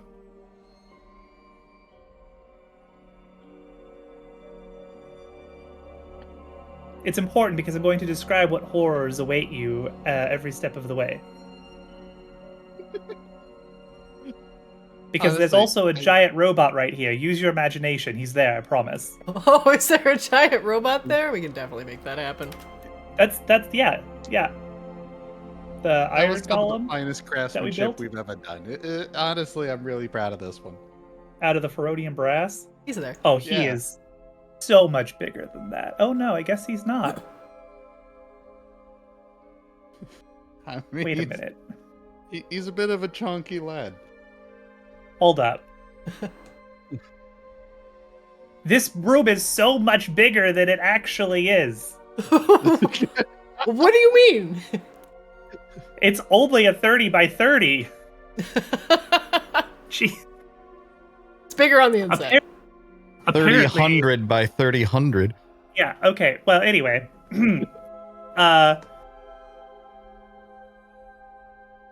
So we come through here in this little door right here. Haha, look, it's great, it's lovely.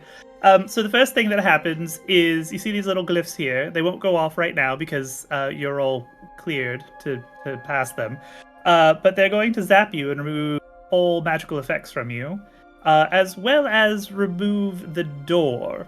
You see, to get here, you have to actually be able to cast a spell to get here.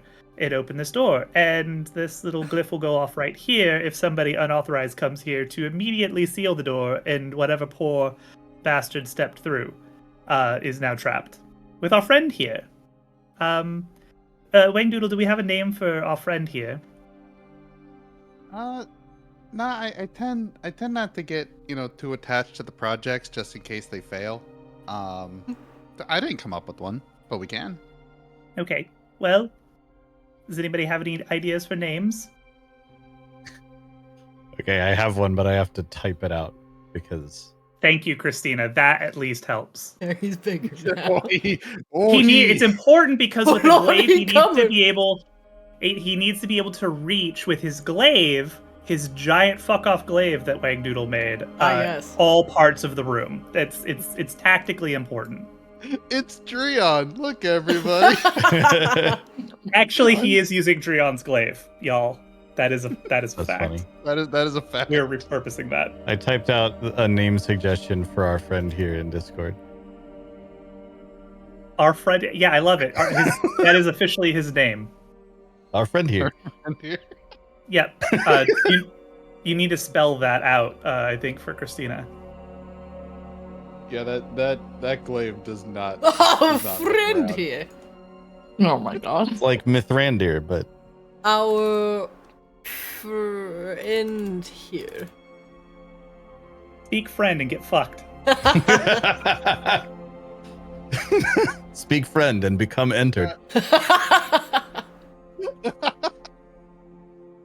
So, whatever poor sod comes through first, well, they're just kind of alone with our friend here. If you actually manage to hurt our friend here, you see all those little glyphs all along his body. So, if he gets hurt to a certain extent, he just explodes in fire. Erupts everywhere, the whole room filled with fire. Everybody dies, except our friend here. He actually will heal from fire damage, so lots of fire damage in this particular room.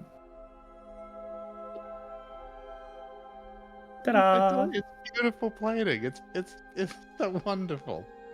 Yep. Kozlo So then, furiously scribbles a note. Healing from fire damage? Must consider. yes, because it like melts his body and it comes back into shape. I don't know how these things work. Wangdoodle figured it out. It's great. So then you can all come over here to this big shiny box, right?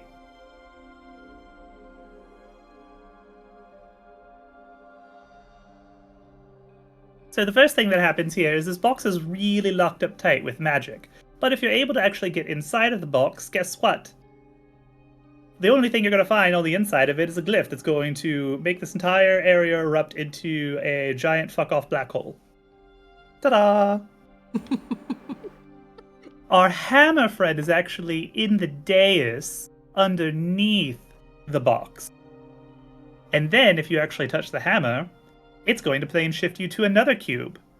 Like so. cue other cube, please. Cue other cube. Okay, let me. It will take the person who is holding the hammer, just them, to cube 2. Behold! DM teleportation. Cough, cough, delete.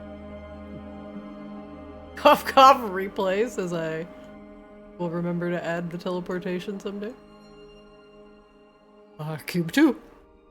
Okay, so up here on cube 2 this is where you'll be teleported along with the hammer. And once that happens, 2 things actually happen. This glyph over here triggers and seals this entire area in a wall of force, locking you inside. And then this glyph triggers here, and it's going to make, I like to call it the microwave effect. Essentially, this whole area is going to erupt in radiant, sickening damage that is going to make you really ill. And if you survive the damage, you probably are not going to survive the fact that it is gradually going to make you more and more exhausted until you just keel over dead anyway. And that just lasts for minutes. Essentially until dead. Microwave until dead. It's great because then it doesn't matter how many people get in or how clever the person may be. You're just handling all options at once. It's really true. Even if you're immune to radiant damage, say like you're like an angel or something, you're like, ha ha ha, radiant damage doesn't bother me, I'm from God or whatever. Fucking God magic. Blech, ugh. It's still gonna make you sick and tired until you're just too tired to go on, and you die. And this is only step 2 of what is an infinite step plan. Where are the bear traps? Well, that we'll do like a whole room of bear traps, random voice in the sky. It'll be fun. It'll be great fun. I was Because the neat summoned thing when you is- said fuck God magic. The neat thing is you can just keep doing the little trick where you pick up the hammer and just plane shift them to another plane every single time, and it's going to be so fun. It's like that little girl with the football and the little boy who always thinks he's going to kick the ball, and then at the last minute she always pulls it away, but somehow he never understands that that's what's going to happen. It's like that, but it could work forever. I had this idea. I had this idea at one point. And I was going to ask you about it. We could set up like almost like a river, but it could be like a river that like just of like an abyss or something. It doesn't have to actually be a water, right? And then you put some stepping stones in there, and some of them will be a footing. Some of them will drop. Some of them could be just disguised bear traps, and others could be mimics. And you just have no idea where you're supposed to step.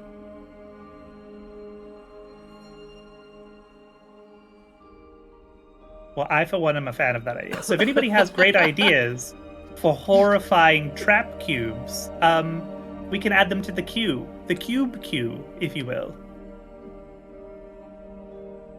Mm-hmm. Ideally, I'd like to find a way to like really build this up into, just the sheer endlessness or potential like self-replication where it can just expand on its own. It would just be wonderful because then you could just kill people through insanity. Well, that sounds horrifying, but I don't hate the idea. At that point, you're not being physically violent. You can't say that you did it.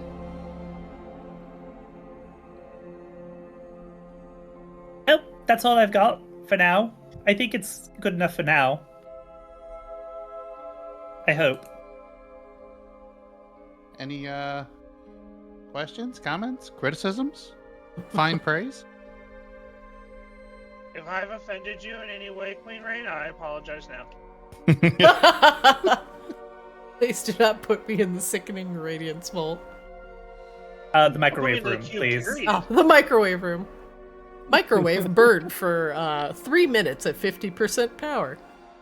You see, you get a nice roast in the previous room, right? Get a nice sear on the outside, and then you just microwave it through until it's the desired doneness on the inside.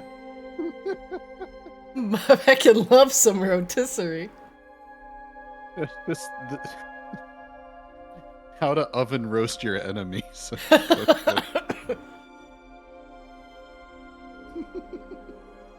I'm dying, Squirrel. So at least I think it's probably safer here, at least, than well, in my purse. The obliteratus on the platform glows ominously as Raine explains in detail the death trap room. Excuse me, the microwave room. And this is just a model, by the way, because remember I said that Hammer's actually currently under the other chest right now. So this is just a model, just to show you kind of what it looks like.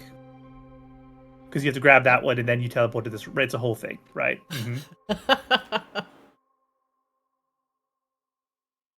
Would Yes. anybody like to try it for real? Nah, I think I'm good. Have you made a situation in case a different kind of me shows up here? A different kind of you. You Explain. know, where I can't die. Oh, well, you might not be able to die. That's I wish you true. were dead. I didn't mention it, but one of the runes on the chest in the previous room will actually just scramble your brain meat. You would essentially have the mental capacity of a toadstool. I feel like I heard it too. Oh, give yourself some credit, Grebella. You're able to walk and talk and feed yourself. That's weird. Among many other things, that was not meant to be reductive. I mean, if I ever see a potato doing that, I'm just going to either assume it's a druid or I've had too much to drink. Exactly. Would be the first time. I mean, they're not And mutually that doesn't really exclusive. go away. So if you're like not very smart already, you just kind of stay that way, like a vegetable, in a room with a very angry fuck-off robot. This is a We lovely do room of also death. We also do have the imprisonment wing that is in planning currently. I like to call it the endless corridor, but you know that's future development. Maybe next season budget. Many pretty gems gave their lives so we could make this death room and the other death room. Well, at least the obliteratus is secure. Having your enemies, especially a Magmaran, get their hands on this and able to send all of the undead of Maginox to an instant death would be disastrous. So although this room is terrifying, it serves a very important purpose. Keep the obliteratus out of the hands of the Magmarans.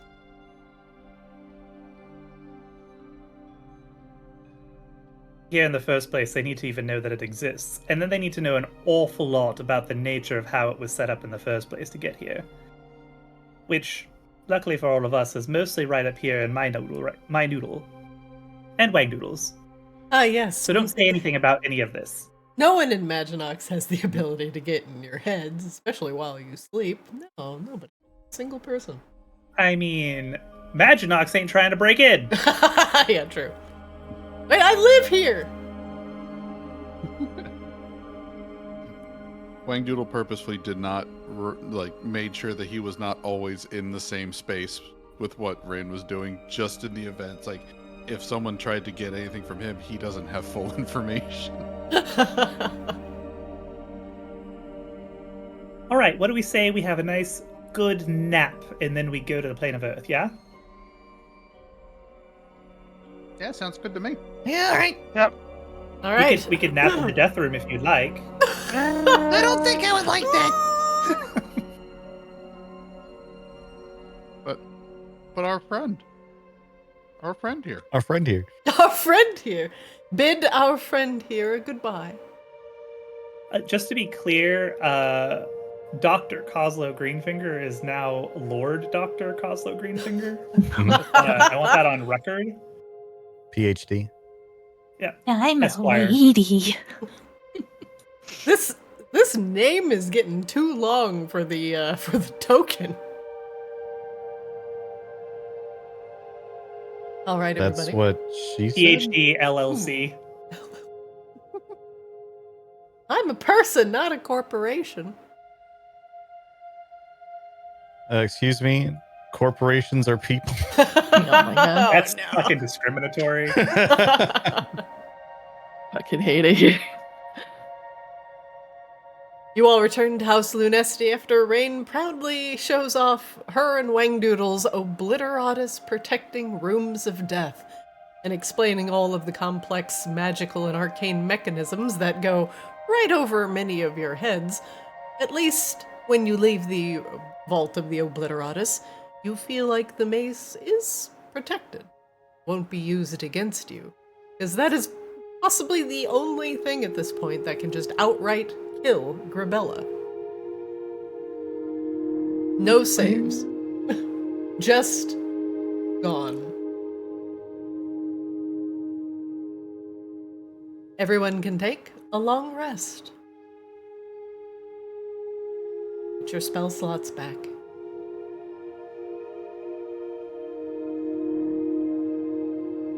Excellent. All right, let's make sure we have the spells we want for this trip. Yes. Prepare your spells. Prepare your weapons. The vendors do not have anything new. Another shopping episode. Are we sure though? You're sure. You're sure. You're sure.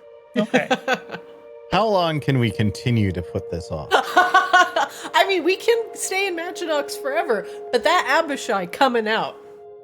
To be honest, Raine kicked his ass with like Akashiba and Flicks, like when we were like level 4. So like I don't know, you need to worry about him too much. You did have a high level paladin tanking. Okay, Christina. He also had like an army of demons, so like calm down. Now, need I remind you, we have crafted a microwave room.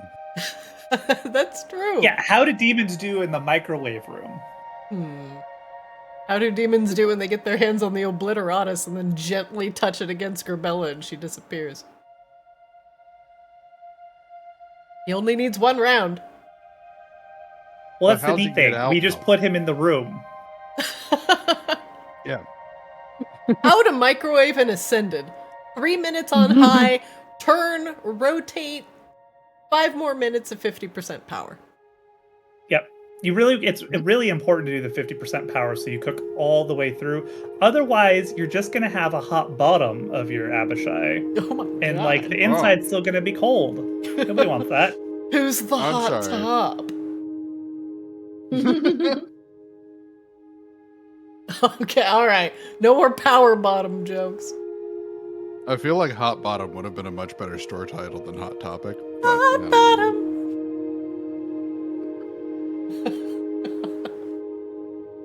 Hot pocket. Exactly.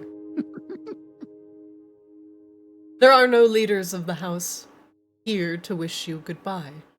Many of them are busy. Many of them understand the dangers that you are about to put yourselves in. The only one here to represent the houses is King Eris Lunesti, who is wringing his hands in worry as he watches you all enter the room for a while. He doesn't say anything as you talk amongst yourselves and prepare. You double check to make sure you have everything. The journey will be long. Not sure what's on the other side. What do you all do?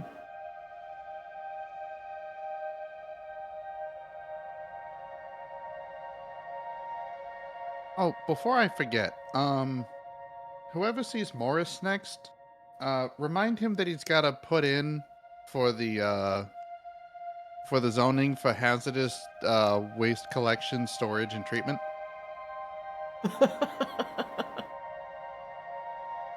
Eris. That sounds like an Eris problem. I'll pass that along. All right, good. I don't know if he's filled out the rest of the paperwork yet, but it's never been a strong suit. Oh, here. Grebella, as Royal Ambassador, I think you Yeah. should probably carry that. Carry what? The thing I just put in front of you.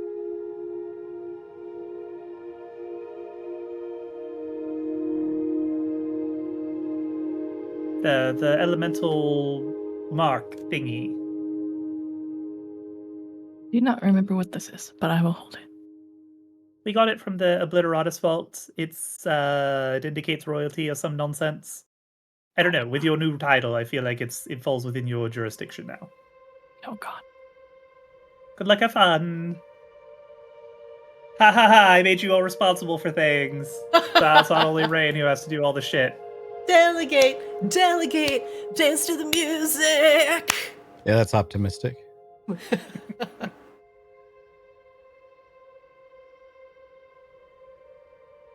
everybody good? Is everybody ready? Everybody excited? You pumped?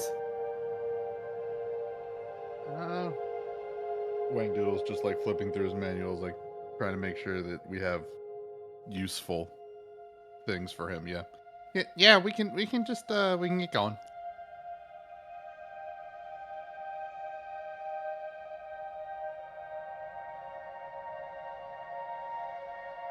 Please, my friends, stay safe. Next step of your journey will be just as perilous as the Great Ice Library, perhaps even more so. There's not much we know about the Jinn, but I hope it does shed some light on at least your background, Grebella, and it brings you the comfort or closure that you desire. Yeah, it is like trying to think about it. He nods in understanding. There was once a time where I, too, didn't want to face the demon. But if I didn't, I wouldn't be sitting in this chair right now. I would be hiding from my responsibilities, family. Only living person that still cared about mother. But without Raine, you all, your bravery, and the friends you've made along the way, Maginox would not be here today.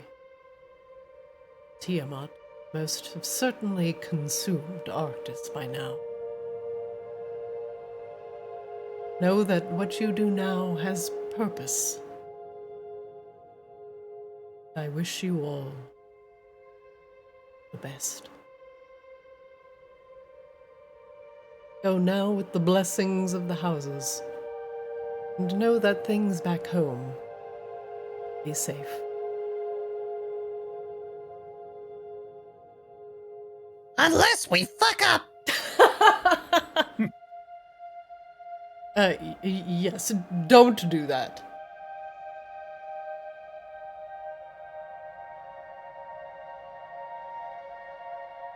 Raine walks over. Don't worry, darling. Lasagna's in the refrigerator. You won't go hungry. Everything will be fine. Love you so much. And then she kisses him and like dips him. Ooh. Leftovers again. Look, every single day is gonna be Frank's birthday party now, so you're gonna have so many fucking leftovers to turn through.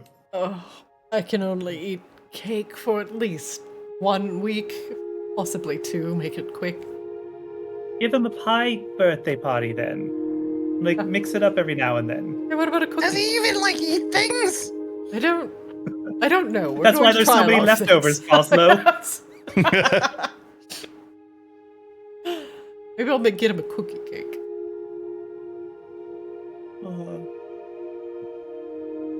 Well, Just now do that I not have to let that prepare for... skeleton gallivant off. Right. We'll keep him entertained. And, yes, don't forget to tell Frank happy birthday before you leave. He'll be crushed.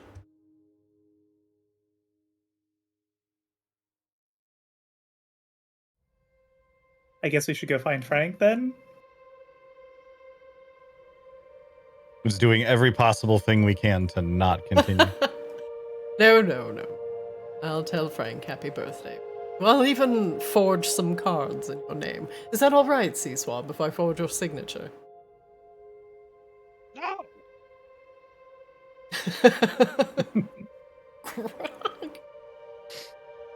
You can't Alright. forge my signature. Not even on a happy birthday card for a skeleton. Especially on a happy birthday card for a skeleton. Well, then here, you better sign the card yourself. Yeah, give me the card, I'll sign it. Jeez. Yeah. Oh, you should use your new signet ring and actually do the wax and the imprint thing. Oh yes, I'm sure he'd love that. Alrighty. Make it all official. This one says, happy birthday, Frank. Love. Does anybody know? What was that? How old is Frank? Let's see. Raising a verticula, but I don't know when. Do you count when he was born in flesh or reborn in bone? When he was Rebound was actually reboned. appropriate. Reboned. that worked. Unfleshed? Reboned? I don't know what to call it. Dearest Franklin. I believe it was Frank here, but we probably want to leave that out. I can write. I'm writing it how I would write it. Dearest Franklin, I hope your birthday brings great joy and the excitement of life. Your hero, Admiral Sea Swab. Damn it. Oh my god. That is surprisingly heartfelt. I'm sure he will love this. Wangdoodle, would you like to write something to Frank to make sure he doesn't walk across the bottom of the ocean? Yeah, sure. He hands you the card.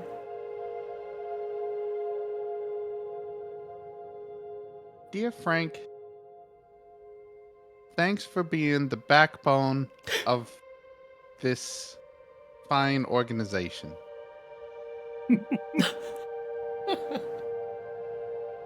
You've really given us a leg up. I do so love a skeleton. Fun. With loving respect, Wangdoodle. P.S. Remember that we need you here. Do not walk across the ocean.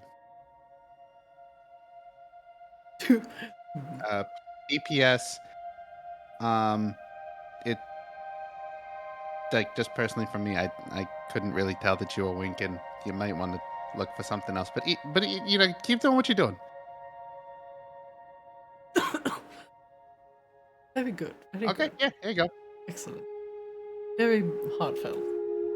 Is there anything you want to write to Frank to make sure that we don't lose him in the interim? Kozlo will nod with a sort of I got this look on his face, and he will write down, Dear Frank, happy birthday. Okay, look. Everyone's being weird about this, but you're the only one that could possibly save things if shit goes wrong, so we really need you to stick around here and don't go anywhere, okay? Okay, thanks, love you, bye! Amazing. Very to the point. Yeah, and I don't think it's some sort of, secret mission or something. Bella, anything for dear Frank? Happy birthday!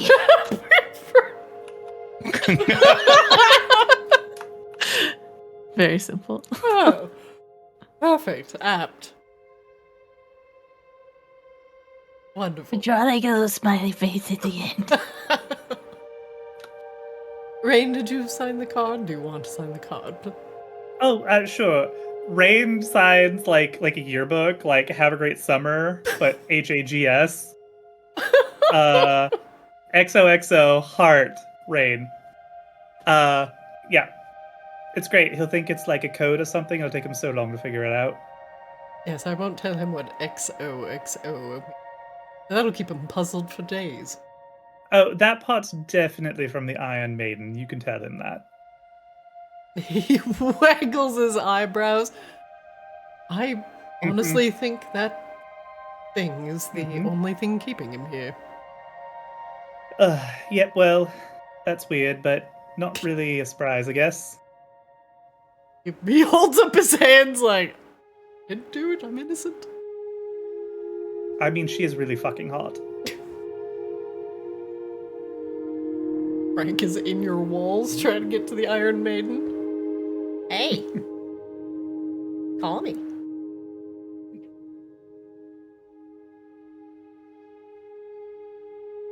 Alright, I think we've all stalled long enough, yes? Yeah. No, Is there any last minute things we can come up with? Oh, Sea Swab, what you got? Oh, nothing. I just wanted to keep stalling. Oh. Does anyone have a diamond on them just by chance?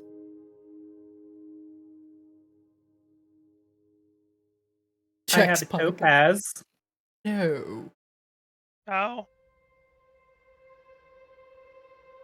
Alright, we should probably find one somewhere just in case. Not a bad idea. Why? Oh, in case anyone dies and I gotta fix it. Oh, you can fix death. A little bit. I actually didn't offer. I could also I could have just made you all clones while we were here. Raine blinks. Kozlo also blinks. Oh, one eye at a time. Yeah. Well, maybe next time. You find that your clones have taken over the city, and then you'll have to officially fight them to get Maginox Fight back. yourself. Oh, God. No, that's not how clones work. That's how simulacrum works.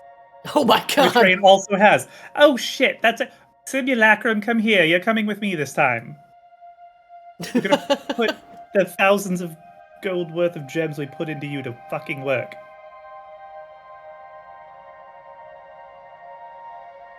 She's here. We'll just say she's here. She's here. She's coming with us, so when we pull her out later, it's not weird. But I'm not moving 2 tokens around. Because fuck that. What is this? Warcraft 2 Tides of Darkness? No. Gotta check Raine's APM.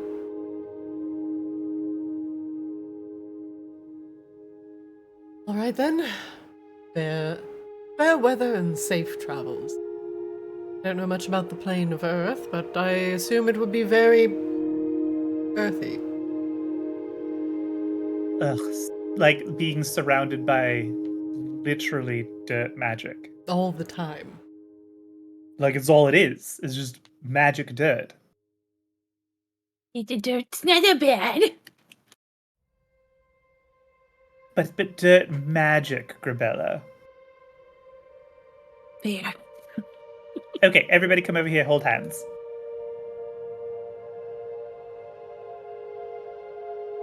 Okay. Alright? Great, everyone. Grebella, I need to hold your hand in particular, because I'm going to use you as the focus for where we're going, and I hope we don't wind up in the middle of a place we shouldn't be. So think happy thoughts, and I don't know, particularly like non-lethal thoughts. Can you do that, Grebella? Spaghetti. Spaghetti. Alright, here goes!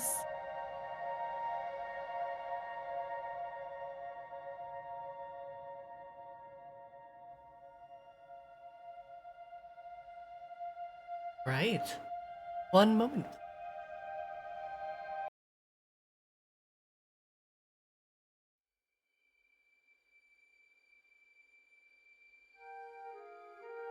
The world shifts around you suddenly as Raine opens a portal to another plane. It feels very much like being sucked down to the obsidian halls. This music is suddenly... The nausea that flows with it hits you like a truck as the trip to the plane of Earth is significantly longer than the trip to the Obsidian Halls, and even longer than the one to the Plane of Fire. The first thing that you notice when you open your eyes and the nausea clears is you feel the heat.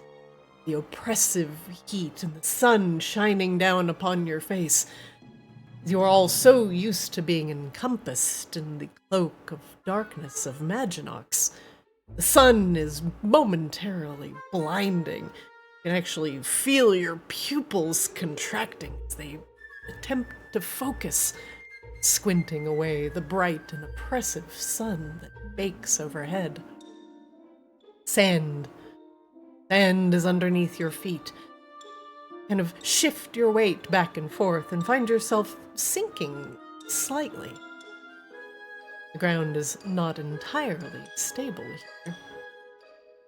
Dilapidated pillars surround you, broken down most assuredly against the oppressive heat and the prickling sand that is blowing against your face.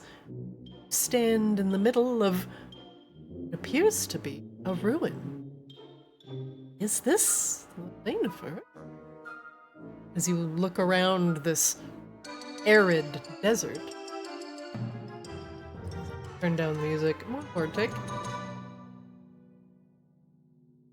High walls of red rock surround you on the west and the east and to the north, as a marble staircase, again eaten alive by the powerful sands of the desert, sits directly to your north. Two large wooden structures appear to be hastily assembled the west into the east, and you can see just the very tip of a horn sticking out from the top of the tower, though you cannot see what is on the top of the tower.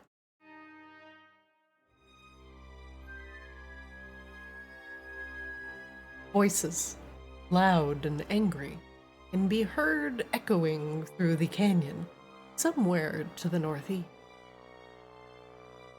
As you look around, you can hear and smell the crackling of fire. Small, strange-looking creatures sit with their backs towards you, slightly to the northwest. They are thin and gaunt, with graying skin and large eyes that, as you look at Kozlo and then back at the creatures, well, they kind of look like stretched-out Kozlos. Their eyes are pupilless, white, milky white. Their pointed ears and elongated figures give them a very strange appearance, like a gummy, stretched-out goblin. There are picks and other mining implements spread out around the camp. They sit facing towards the fire, chittering to themselves in a language you may not understand, unless any of you happen to speak the language of earth elementals. What language is that? I believe it is primordial at the moment. Maybe? Trying to Speak remember. primordial. I'm trying to remember where my languages are. It is Terran, like your which first is page. a subset of primordial. You do speak primordial. You will probably be able to pick up on the Terran dialect. Where are my languages again? It's on the top of the first tab. It's just in the bottom right area. Yeah, primordial. Grebella, this is a language you have not heard spoken in quite some time, but the memory of it comes rushing back to you. You hear them chitter. I'm exhausted. I'm not sure how much longer I can keep chipping away at the ruins. Ugh, how much marble do these Dao require? I'm exhausted. They're working us to death. The bone.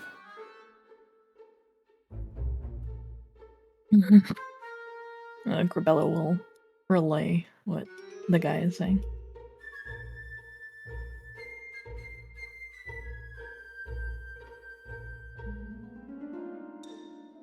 each of the flags that are on the towers and torn apart by the sands.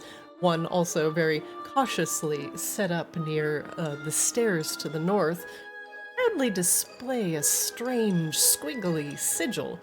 I will need each of you to roll. Let's do a religion check with disadvantage, except for Grebella. Grebella can roll this normally. I've forgotten how to do disadvantage again. Alt advantage, control is disadvantage.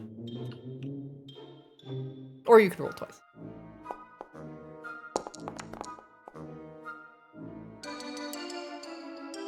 I just rolled twice because I accidentally rolled one. That's fine.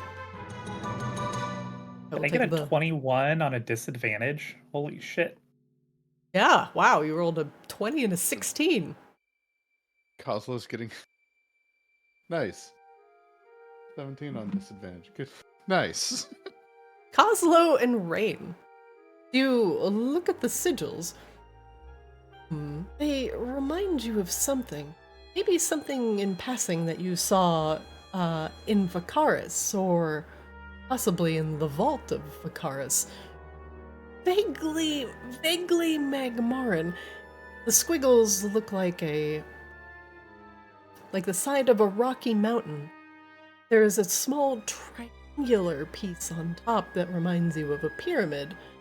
The other parts seem to be a closed fist, as if the fist is crushing itself against the side of the mountain, though it is kind of vague. These seem to be signs of whatever Dao ruler has laid their claim here, though you do not know the specifics of whom.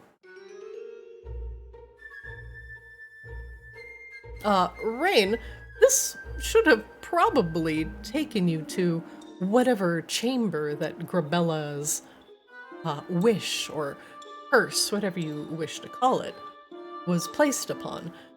But that chamber is no longer here, just the ruins of it.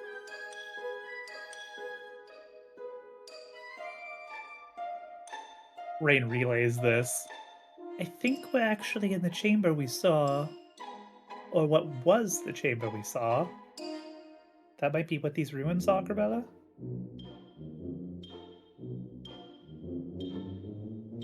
Grebella, you were probably too young to remember this, and the squiggles and sigils mean nothing to you.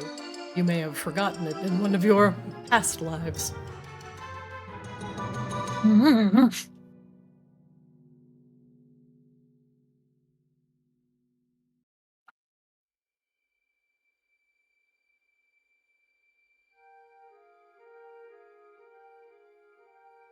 What do you all do?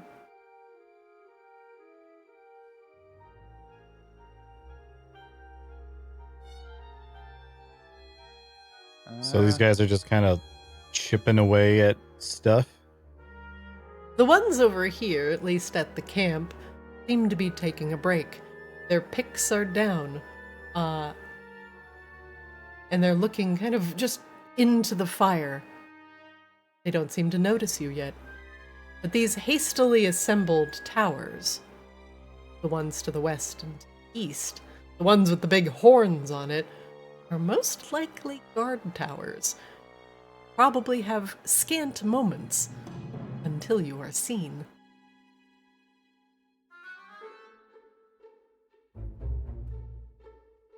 Do we want to not be seen?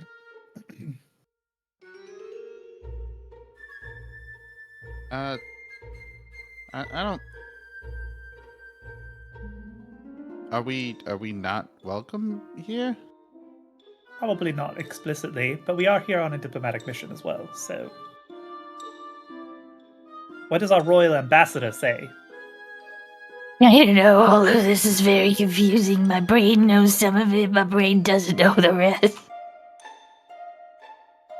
What does your gut say? Fuck the Those brain. people are being exploited, and that's all I got.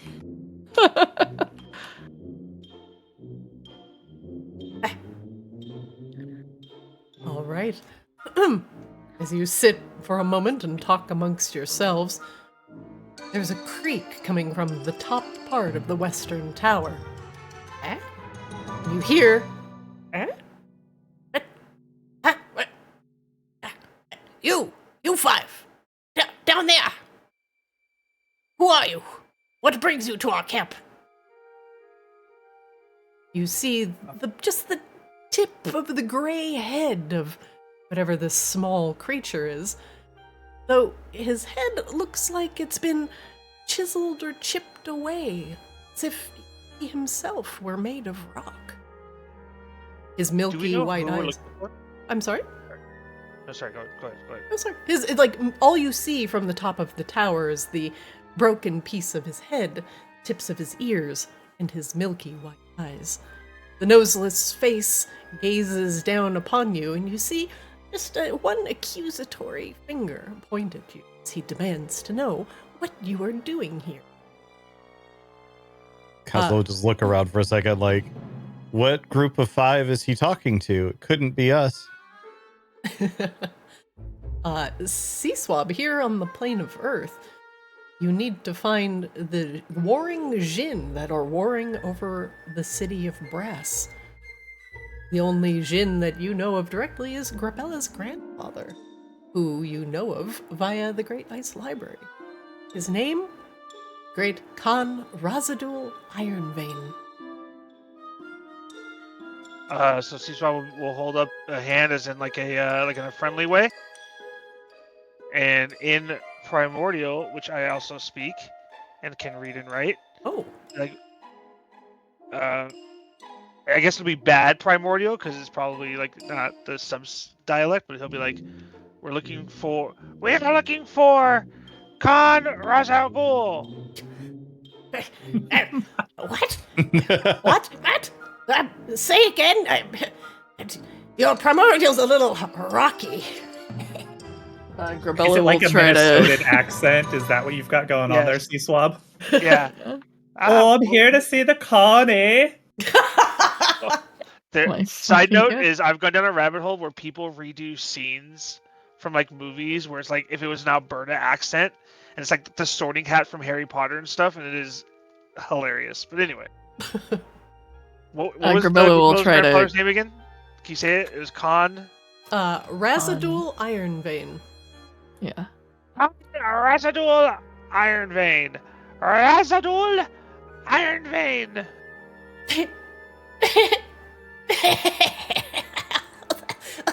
Oh, I'm afraid you are far too late if you have a meeting with the Great Khan. Far too late. There's nothing left of his little chamber here. The Khan has retreated. And unfortunately, his old holdings are being broken apart for scrap. If you're not here for the mining operation, then I suggest you shoo. And I suggest you do it quickly. The Tao here are not very kind to visitors.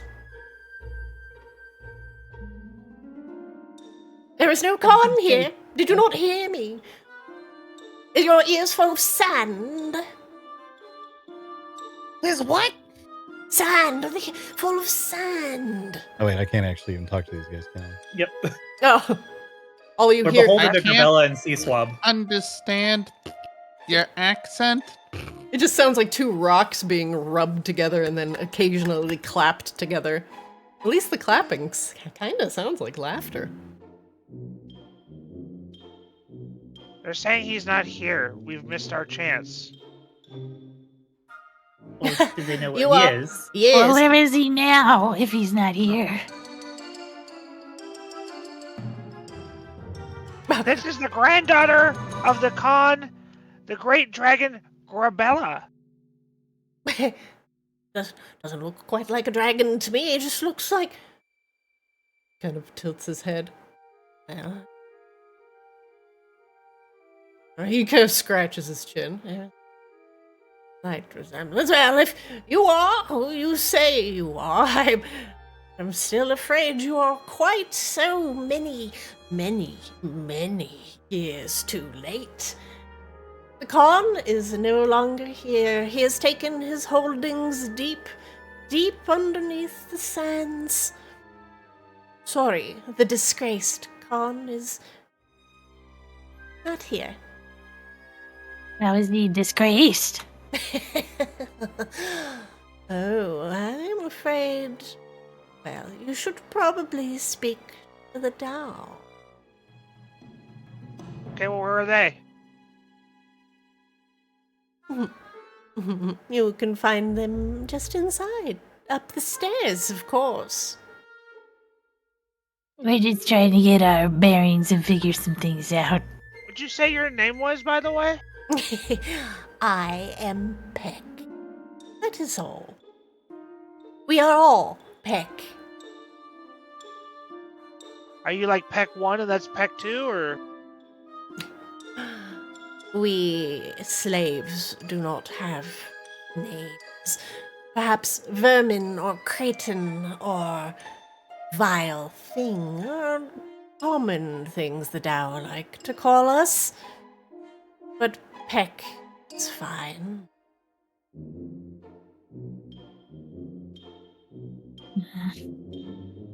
So all of their names are Peck? Yes. And they're all slaves, so they don't really have names, so this should be interesting the further we go. What did they say where Grebella's grandpapa was? And he's disgraced and deep under the sands. We have to We're proceed to batting Tao. 100 right now. Oh, well, that's unfortunate. Yep, maybe we should not be throwing around my neighbor Sea Swab. Yeah, maybe not a good idea. Also, I'm sorry, they're all slaves. Please, please, I implore that you go and see the Tao, especially if you are who you say you are. I would like to see if he is lying or if he's being mischievous. Make me an insight check. You're not sure. My eyes just narrow. I'll try. I can't promise anything. Okay. There's that classic Grebella. Just dice gotta roll. neg the dice. I forget. We're at home field advantage for Grebella right now. You got family history here. True. Sea Swab's eyes narrow, but Grebella, this Peck just wants you to talk to the Tao so you five can also be enslaved. And then maybe he gets a break. But he is just a slave to the Tao, and he is just leading you into the maw of a greater evil.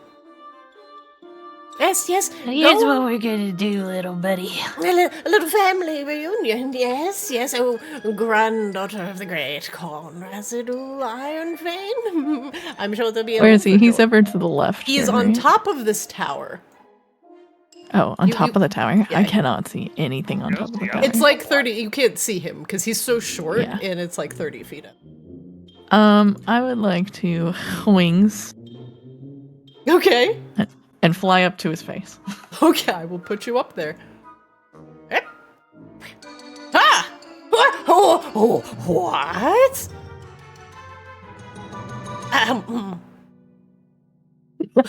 Jesus Christ, this poor man.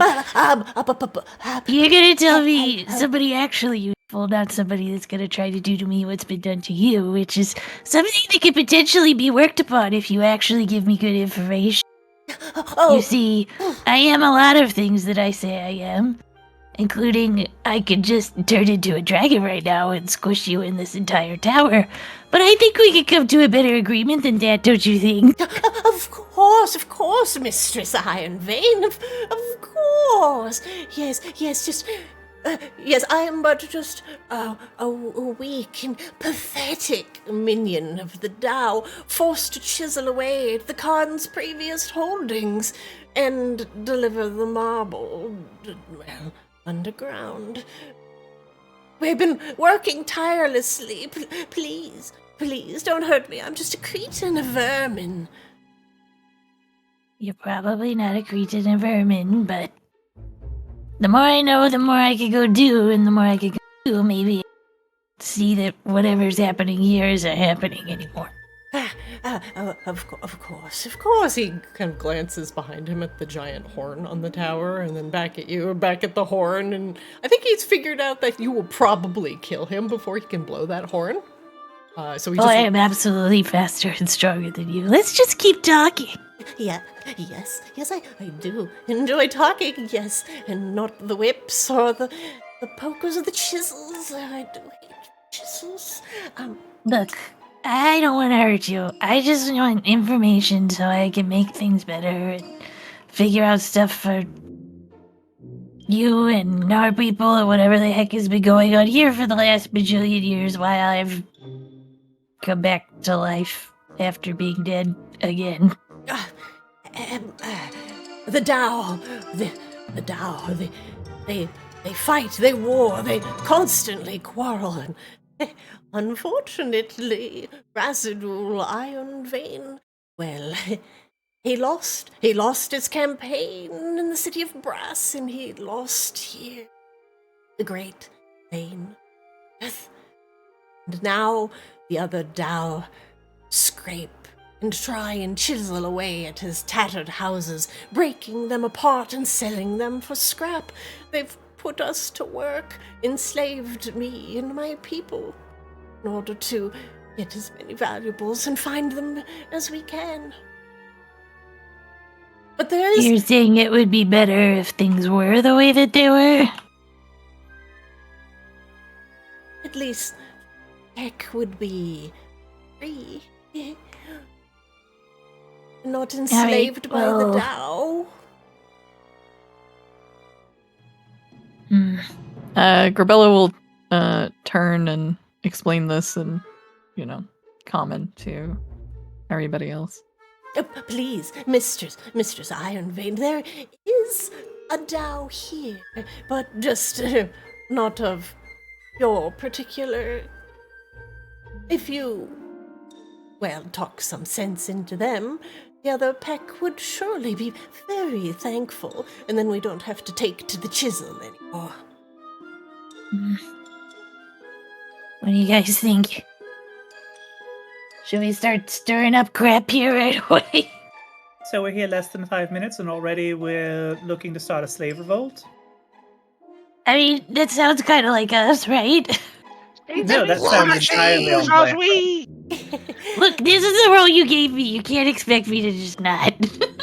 Honestly, Grebella, I could not be prouder of you right now in your role. Like, this is exactly why you're here. No, fuck it. You want to free... celebration. You want to free these people? We'll fucking do it. The truth, though? Yeah, right. Heck yeah. Let's go. But Wangdoodle did have a good point, though. How do we know that this particular Pech is telling the truth? You did have to fly up there and, show him your knuckle sandwich. What if he's potentially just holding out for more money and, thinking that he can strong arm a better deal when actually most of them are being cared for in a decent way? Okay, never mind. Wangdoodle didn't make a good point. Sorry, carry on. Why don't we talk to a couple other ones and see what they say and compare stories? All right. I'm gonna walk. You over guys working? I'll walk over to this Lith Lord. Mm-hmm. He's kind of up on a cliff. It's about 10 feet up from where you are. Okay, then I will use I have something somewhere.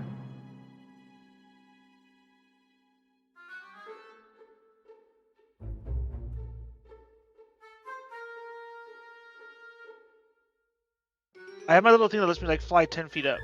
Where is it? Here it is.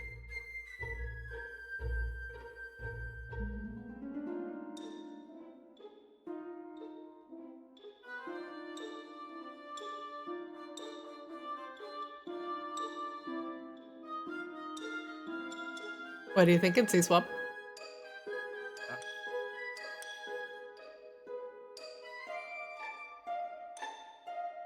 Can I use this to jump up there? Sure. What's the spell of first level or higher you're gonna cast?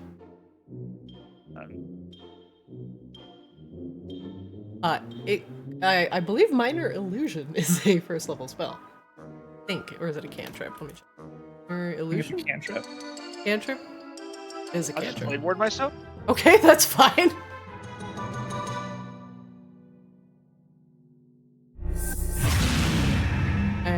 Whoop! Ah! The Pech Hello. both stand up. Ah! What are you? I am Admiral Sea Swab. What? What is this? Why does he speak our language so badly? Sea Swab's gonna like, God damn it. We already talked to one of your other Pechs. We're Please, seeing how things are going here. do not hurt us, Admiral. Please, please, we are just humble miners. So how's it going over here otherwise? Yeah, hungry, starving, working. There's no rest. Very little rest. What? Are you? Who are you? We are looking for the Khan Razzle Iron Vein. Ah, no, you're too late. Hundreds of years pass. Han is gone, disappeared underneath sands. Nothing left but marble and pickaxes cruel down, tearing apart each other's holdings. There's nothing here for you. Bird thing, you should go before Dow enslave you too.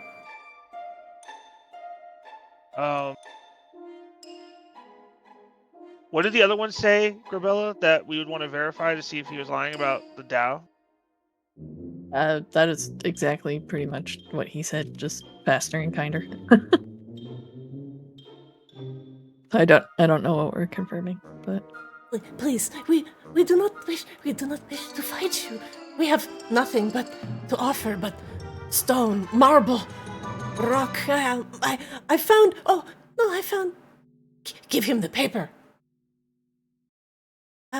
I find this. He hands you a rolled up scroll. Okay. But please take it. Go. The Dow must not find you. They'll put you to work too. Do you like bread? Or jerky? But this bread. What do you eat? Fine. Of red sandstone is some of. He eats stone? mm-hmm. Yes, all Pech eat stone. Many have different, but I like the red one.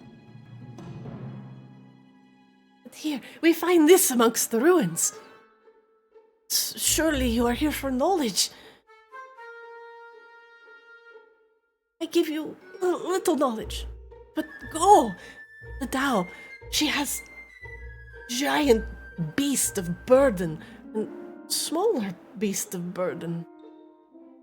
Did not think that was going to say beast of burden. My lord.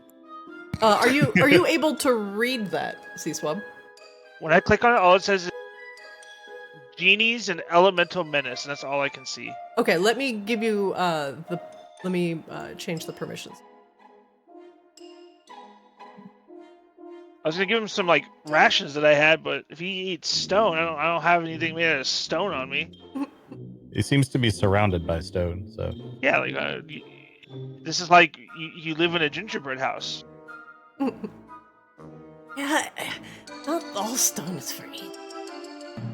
1 second, let me that's real quick.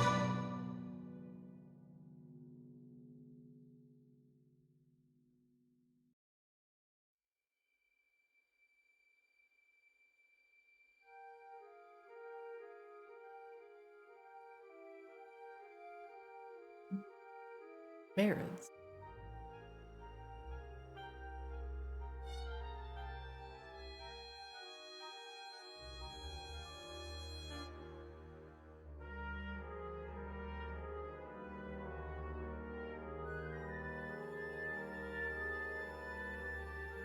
There we go. You read the note. It's information about genies. Genies 101, the Marids. Genies, by their very nature, are powerful elementals of their respective planes. They form highly hierarchical societies flush with lengthy honorifics and highly regarded rituals. It's important to never confuse one type of genie for another. It is highly offensive. The Marids. Genies native to the plane of water. Marids stand at a towering 16 to 18 feet tall and are more aquatic and monstrous in appearance compared to the humanoid-like Ifriti. Marids are by far the largest of the genie races. Compared to other genies, Marid use their excessively long and flowery honorifics to denote their status within their societies, such as the lovely foam upon the crashing waves, or the crushing prowess of the darkest depths, intelligence unmatched, and expect others to properly utilize their various lengthy titles in conversation. Their demeanor and temperament change as often as the tides. While mortals could barter with the Marid with rare corals and pearls, they detested dealings with the Dao and Ifrit, seeing them and their societies as vastly inferior.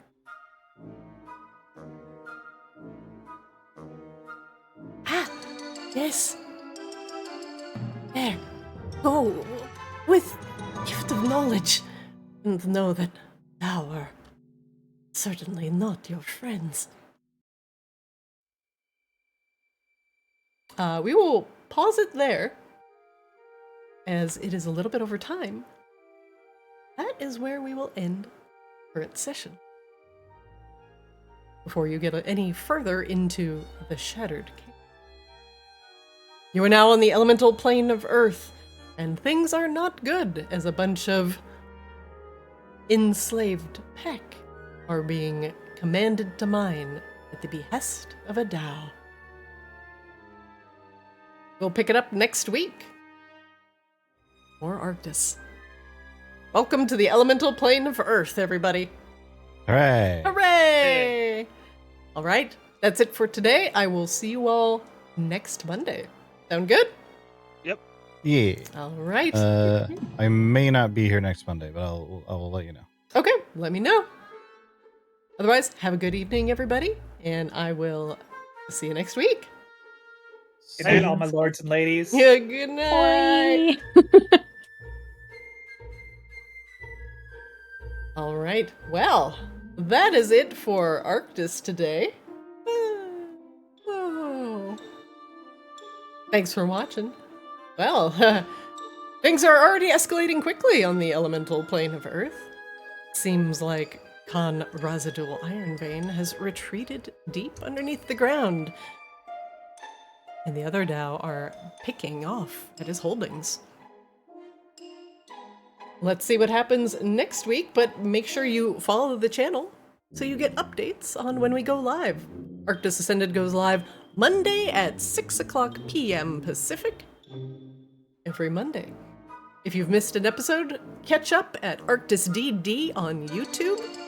Catch all of our shorts and our funny moments from each episode at Play Arctis on Twitter, TikTok, and Blue Sky, whatever your preferred platform is. And I'm your DM, Zarina. Hey, thanks for hanging out. Thanks for chilling in chat, etc. Spencer, what's up? Huge tracts of land. Thanks for hanging out today. Appreciate everybody. And I hope to see you all next time.